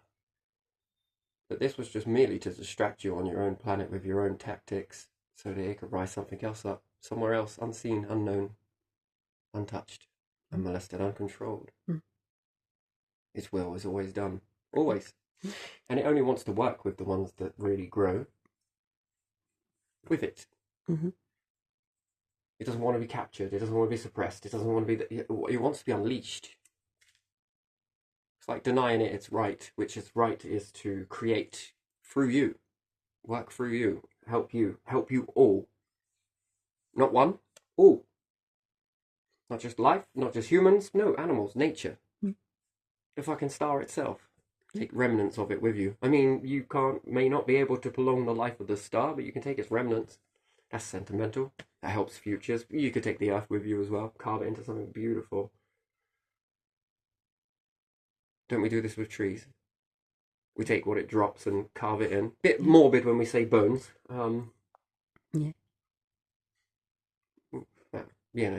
Shape the bones or whatever else. Well, we'd say nowadays you could just take a picture. Yeah, of what someone who was, make them into AI technology or whatever it may be, a robot.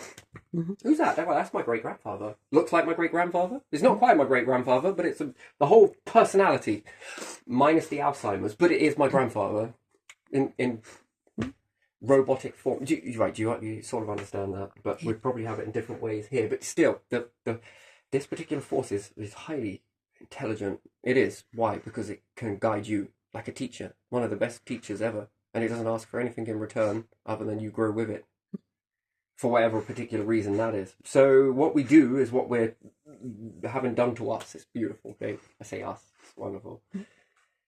And where one forms might want to stagnate and play this little game, well, it keeps you distracted here, doesn't it? It stops you moving anywhere. But is that really fair? Fairness is, well, based on what you say as opposed to what it says. Yes, I think it devises another plan already for that.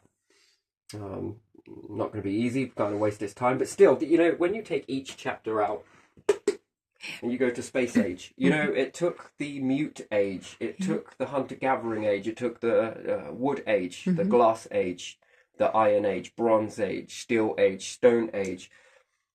And although that operating system is no longer needed, you can't take a Hunter-Gatherer stage, well, you can, but not quite the same way as you can on Earth, because you're going to need a bit more into that hunter-gatherer stage, which is what? Well, it came from Metal Age, it came from Plastic Age, it came from understanding Rubber Age.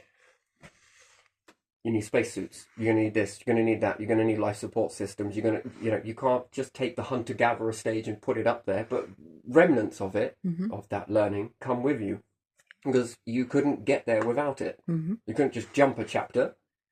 You had to go through these chapters and events, but staying stuck on a chapter, that's not really too good either. And when you're stuck on that chapter, but you don't let anyone else rise above that chapter, that's also very, very bad, very toxic, that's very terrible. I just don't see that being something that, well, if I were crossing over to some side of existence, I wouldn't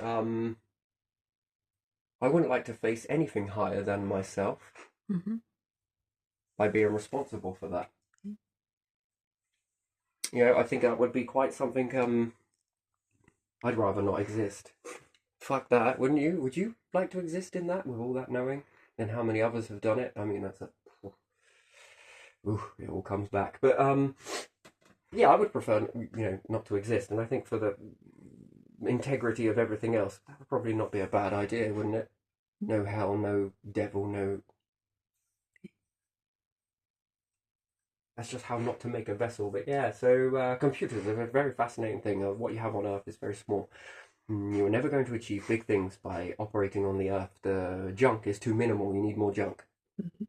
The more junk you have, the more tech you have. The more tech you have, the more resources you have. The more resources you have, the more life you have. The more life you have, the more hands you have. The more hands you have, the more robots you need. The more robots you need, the more resources you need. When you've got more and more and more of this, the more protected you are, the more quicker you can do things. Then factor in coordination. Fuck. Fucking hell. You've seen how spider mites devour plants, haven't you? Yeah. That's coordinated. Yeah, it is. That's coordinated destruction, but still, that is fucking coordination. That's interesting. Now, could you factor that into something good? Something creative, something wild, something unseen? Creating a reality in your existence is very interesting, isn't it? But what type? And then, can you move stars? Yes, coordinatedly, with enough of you, you could move stars. You'd have to overcome a lot of things. There'd be a lot of things happening. But then, can you add more heat when combining stars?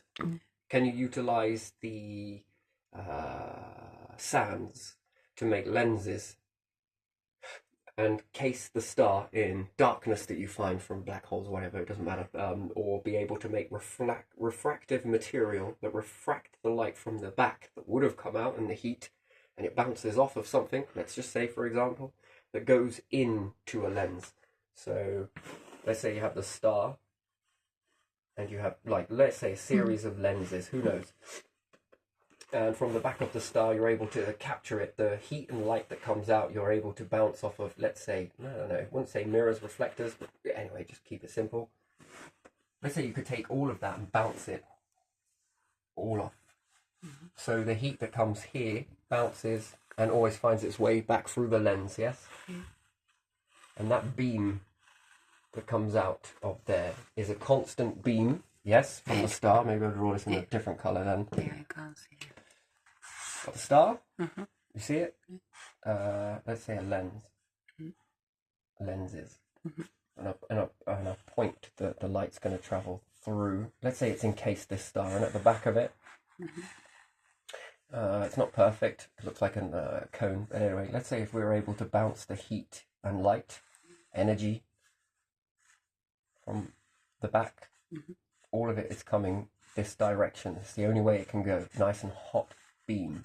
But then we'll travel out of here at close proximity to another star, whereas you add resources to it. Can you build the star?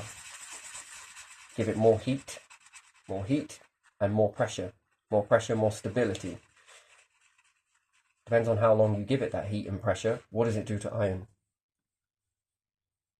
If it's got more heat, more pressure, I mean, you can make this in a lab somewhere, but a lab is this. Yeah. This is colossal. Then what happens if you add another star with another apparatus? That technology is much more better nowadays, let's say, where you can center point the energy of this star, all of the energy that would come out all the way around across the top, in all directions, comes out of this area just here. And the same with this one here, without breaking the construct that allows the apparatus to work. And that beam, that energy comes into this star here, whilst you can add more resources. So what happens if I make this glump here just out of gold, out of diamond? What happens if I make it out of a certain element? Do the elements go off in a different direction? So yeah, sure, maybe I had gold here, but it transforms into more.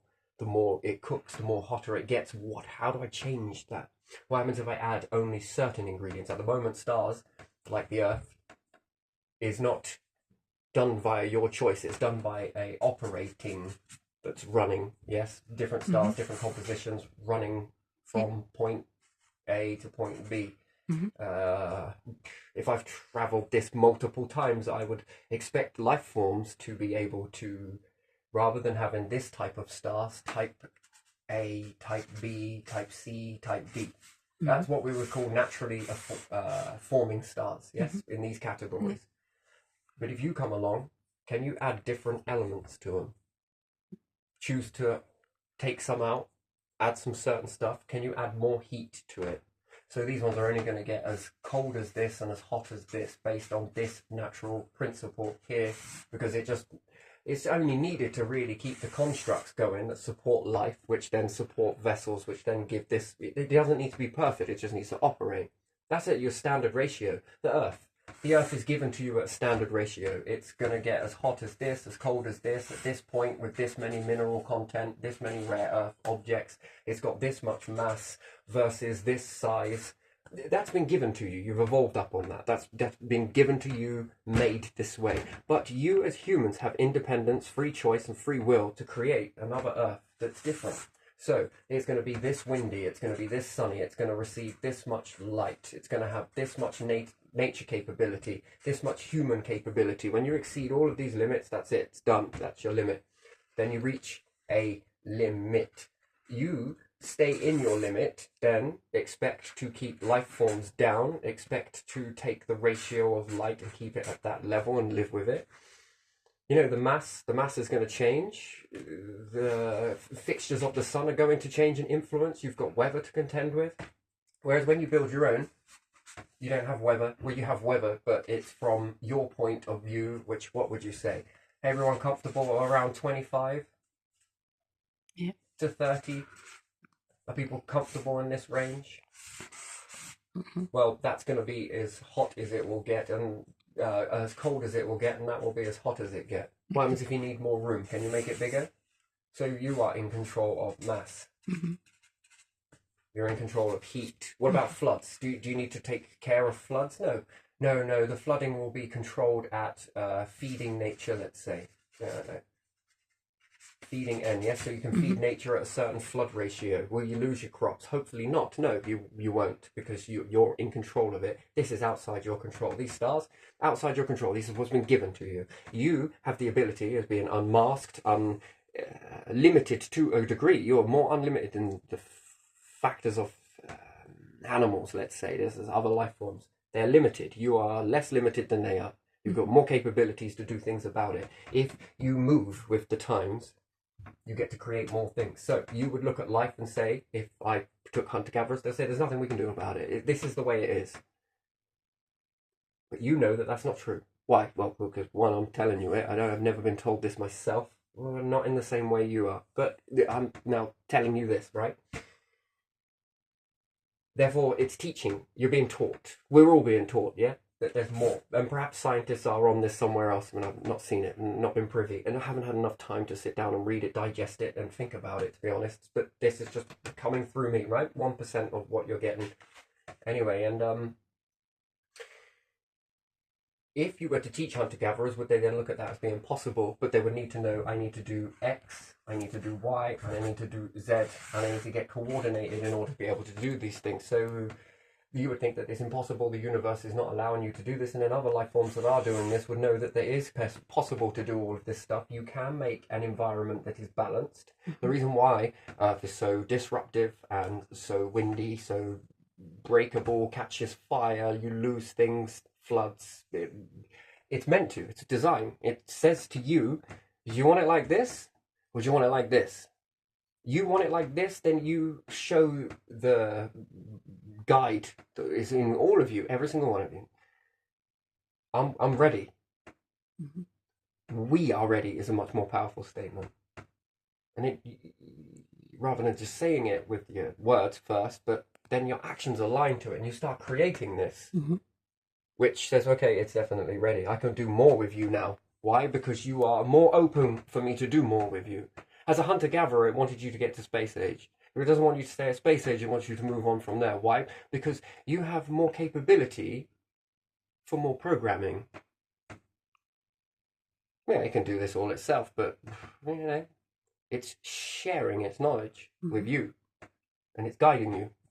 It can't just give you the knowledge because it will overwhelm you. It has to be step by step, and you have to understand things in order for it to the quicker you get hold of this is a valuable education. The quicker you get hold of it, that's when you then begin to teach people, hey, become aware of this. This is what you move faster. What could you make from the technologies that come from this? Well, you don't know. That is going to remain a question mark because you don't know what this will create. You don't know if these are the stars that mix this way because it helps the constructs. The Earth has been mixed this way because it helped you rise. But then when you start to build it this way, well, what more things will come out of that? Well, nature will grow in its abundance. Animals as a byproduct. You as a third product of that. More to eat, more to grow, more to eat. But you got to collect more in order to create more, which is all there in your backyard. And you're moving on to stars, heating these up. You are adding the ingredients into this particular star, and if I pop at this, oh, the hell is this shit? More to study, but you've got more minds, more people, more coordination, more things to do, more things to learn. Discovery drives off in another direction, and that in you will work with you when you branch off this way. That was really waking up.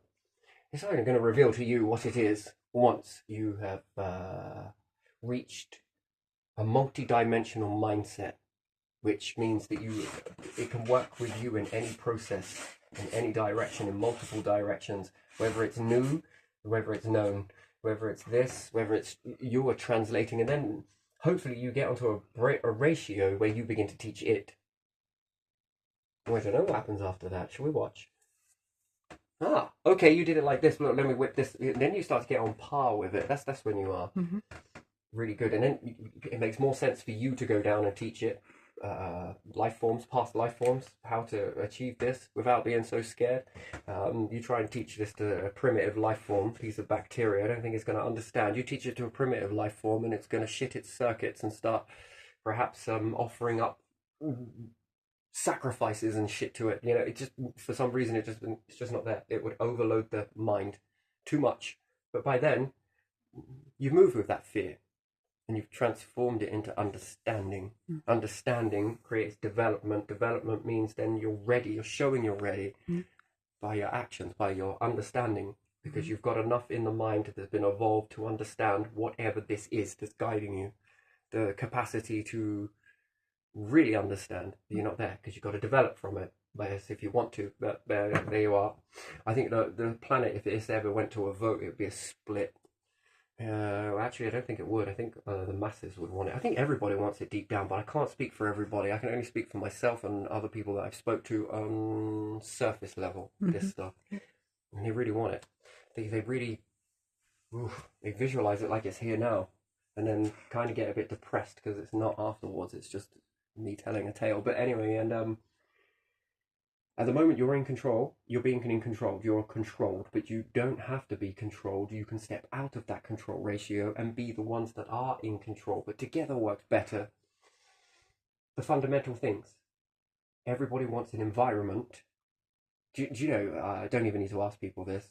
You live in houses with central heating, right? You live in houses with AC conditioning. Yeah. So you like a certain temperature. Here it causes a lot of problems. Here it won't. It will just flow. Not everyone's going to be hot, not everyone's going to be cold at the same time. So the air ratios can just switch. It's more possible, and plus with space. And it depends on what type of things you're using. If you're aggravating light bulbs, glass is so abundant. If the glass is the most abundant, which is technically sand, but what you can create with the glass. Heat, different objects. You can do an awful lot with this stuff. Don't undervalue it. Never undervalue glass. I mean, I think we're moving into a glass age again. If you think about fiber optic cable, isn't it stretched glass anyway? Perhaps it's not. It's more plastics, but who knows? Glass computers, which would then be hologram, holistic, and different things like that. The glass age was already here once. It's just been, you're taking an old tool and re-looking at it and thinking, yeah. That's why they created that. Yeah, because it kind of got you ready. Just pointless things that you make and have no purpose for, and then a few centuries later, something else comes about, and it's like, fucking hell, there's too much to be coincidence. You've got to learn a lot of stuff being learned. And it gets easier because it's so bite-sized. But yeah, this is the control restraint. This is what you're in. This is everything handed on diamonds and crusted, and this is born into it. That's... you can moan about it. Fucking lost all my But you can do something about it. Well, I guess if there wasn't others acting like weather that control you down, you should be liberating each other on this, because I think then that helps. It helps as a place for you, a place for me, a place for everyone. And you need the numbers. You definitely need numbers when you're working on this. And then you need the coordination. But if you've practiced on all the small stuff, the bigger stuff is going to be easy. You can coordinate this piece of piss. Which it sounds really easy, but when you watch the way life form civilizations expand, right? It starts off very small families, barely gathering enough to eat, with their children dying of starvation, to a point where they develop, and now there's enough food for quite a bit. Don't take it for granted, because it doesn't last forever. And you're in control of temperatures in the planet and ice ages and shit. If there is meant to be a Jude ice age and it hasn't come yet, something is propping you. Whether that's accidental, deliberate, or anything else, that's a good thing. I don't think you'd get through one, personally. And then we'd understand that nuclear energy is a terrible thing. It's good and it's bad. It's a cutthroat situation with any power station. It's got to be in a happy medium ratio. Too cold, don't work. Too hot, don't work. It's got to be in that finite stage. That's the bit that always gets overlooked. So, you know, you can put all your eggs in one basket, do it, something happens, big event, and then you're like, fuck. Wipe out an empire, that will. Or at the very least, people will be, fuck it, and then they'll cling on and recreate. But when you've got the bigger numbers and you get it, and you really get it, and the numbers get bigger, and what they're able to coordinate and build from that, it's very good. It's very good. It gets bigger and bigger and bigger, and then this stuff, you see the way that they take it like ducks to water, like humans to space, like life forms to life. That's when it gets really interesting. And the longer time that goes by, if you would have ended from point A to point B, which would be this long, under control, you'll end from point A to point B. That's how it will be. That's it. Once it's on, it's done, it's done. You will only know this much in the bubble. And for you, reality won't go beyond any of these margins. But anything lucky enough to continue on,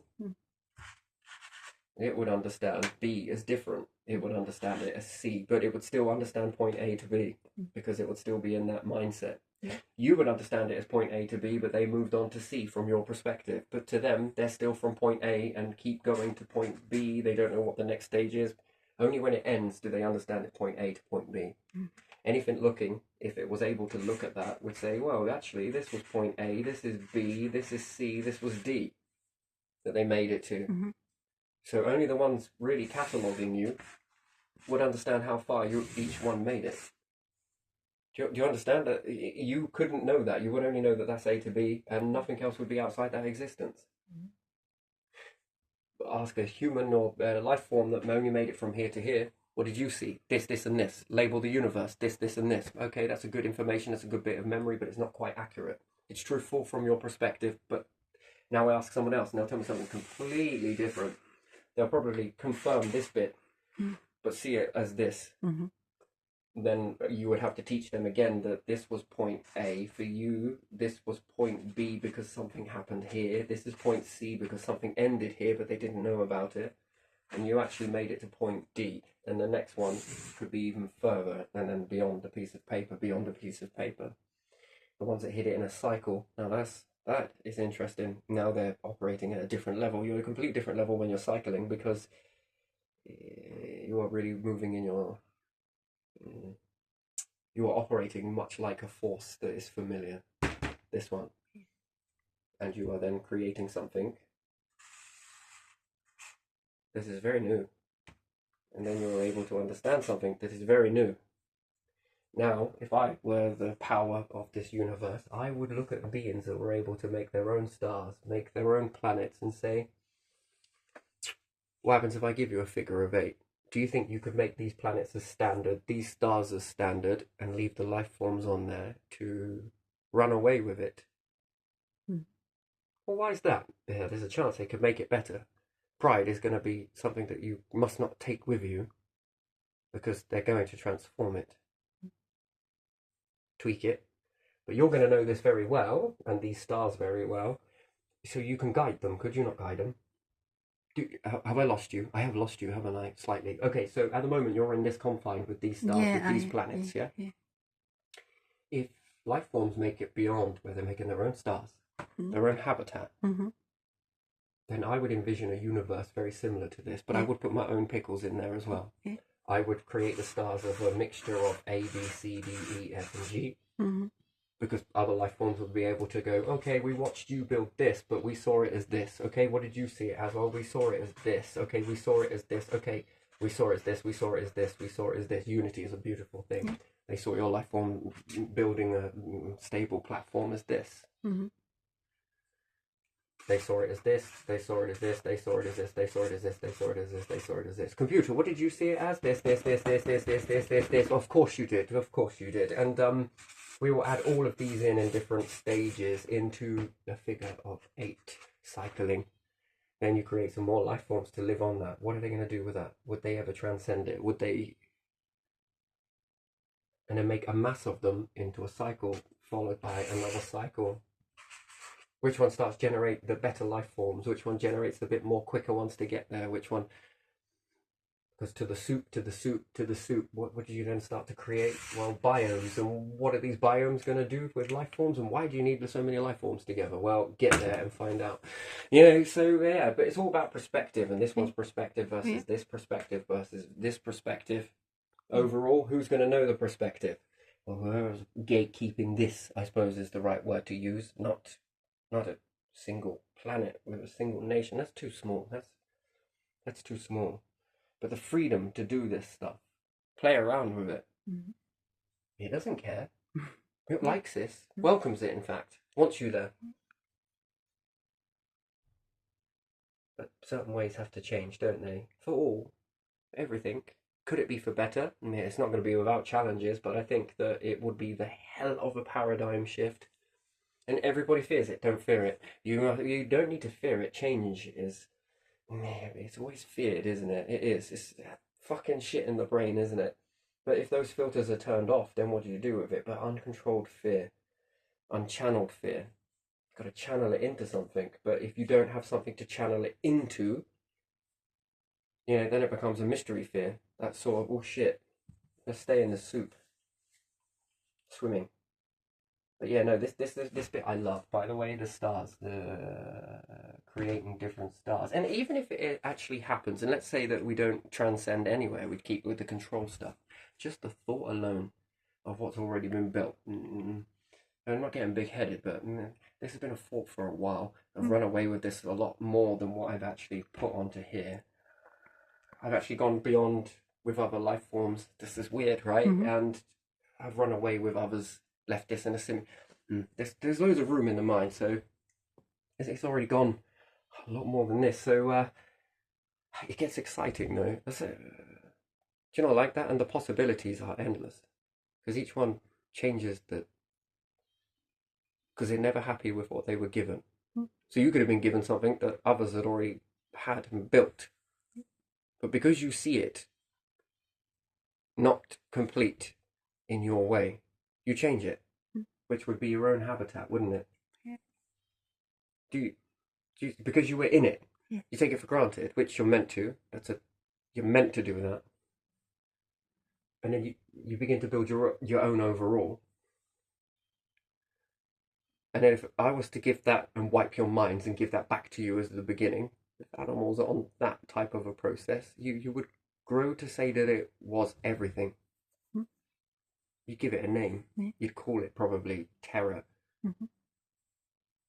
The same way, but you would change it again and again and again and again, and each time you would never be happy with it, even though you created it, right? Do you get what I mean when I say you being? Yeah, I understand. It would never be good enough, and you seem to see that it's never good enough each time, because that's how. Reality is a strange thing. Yeah. Never happy with it.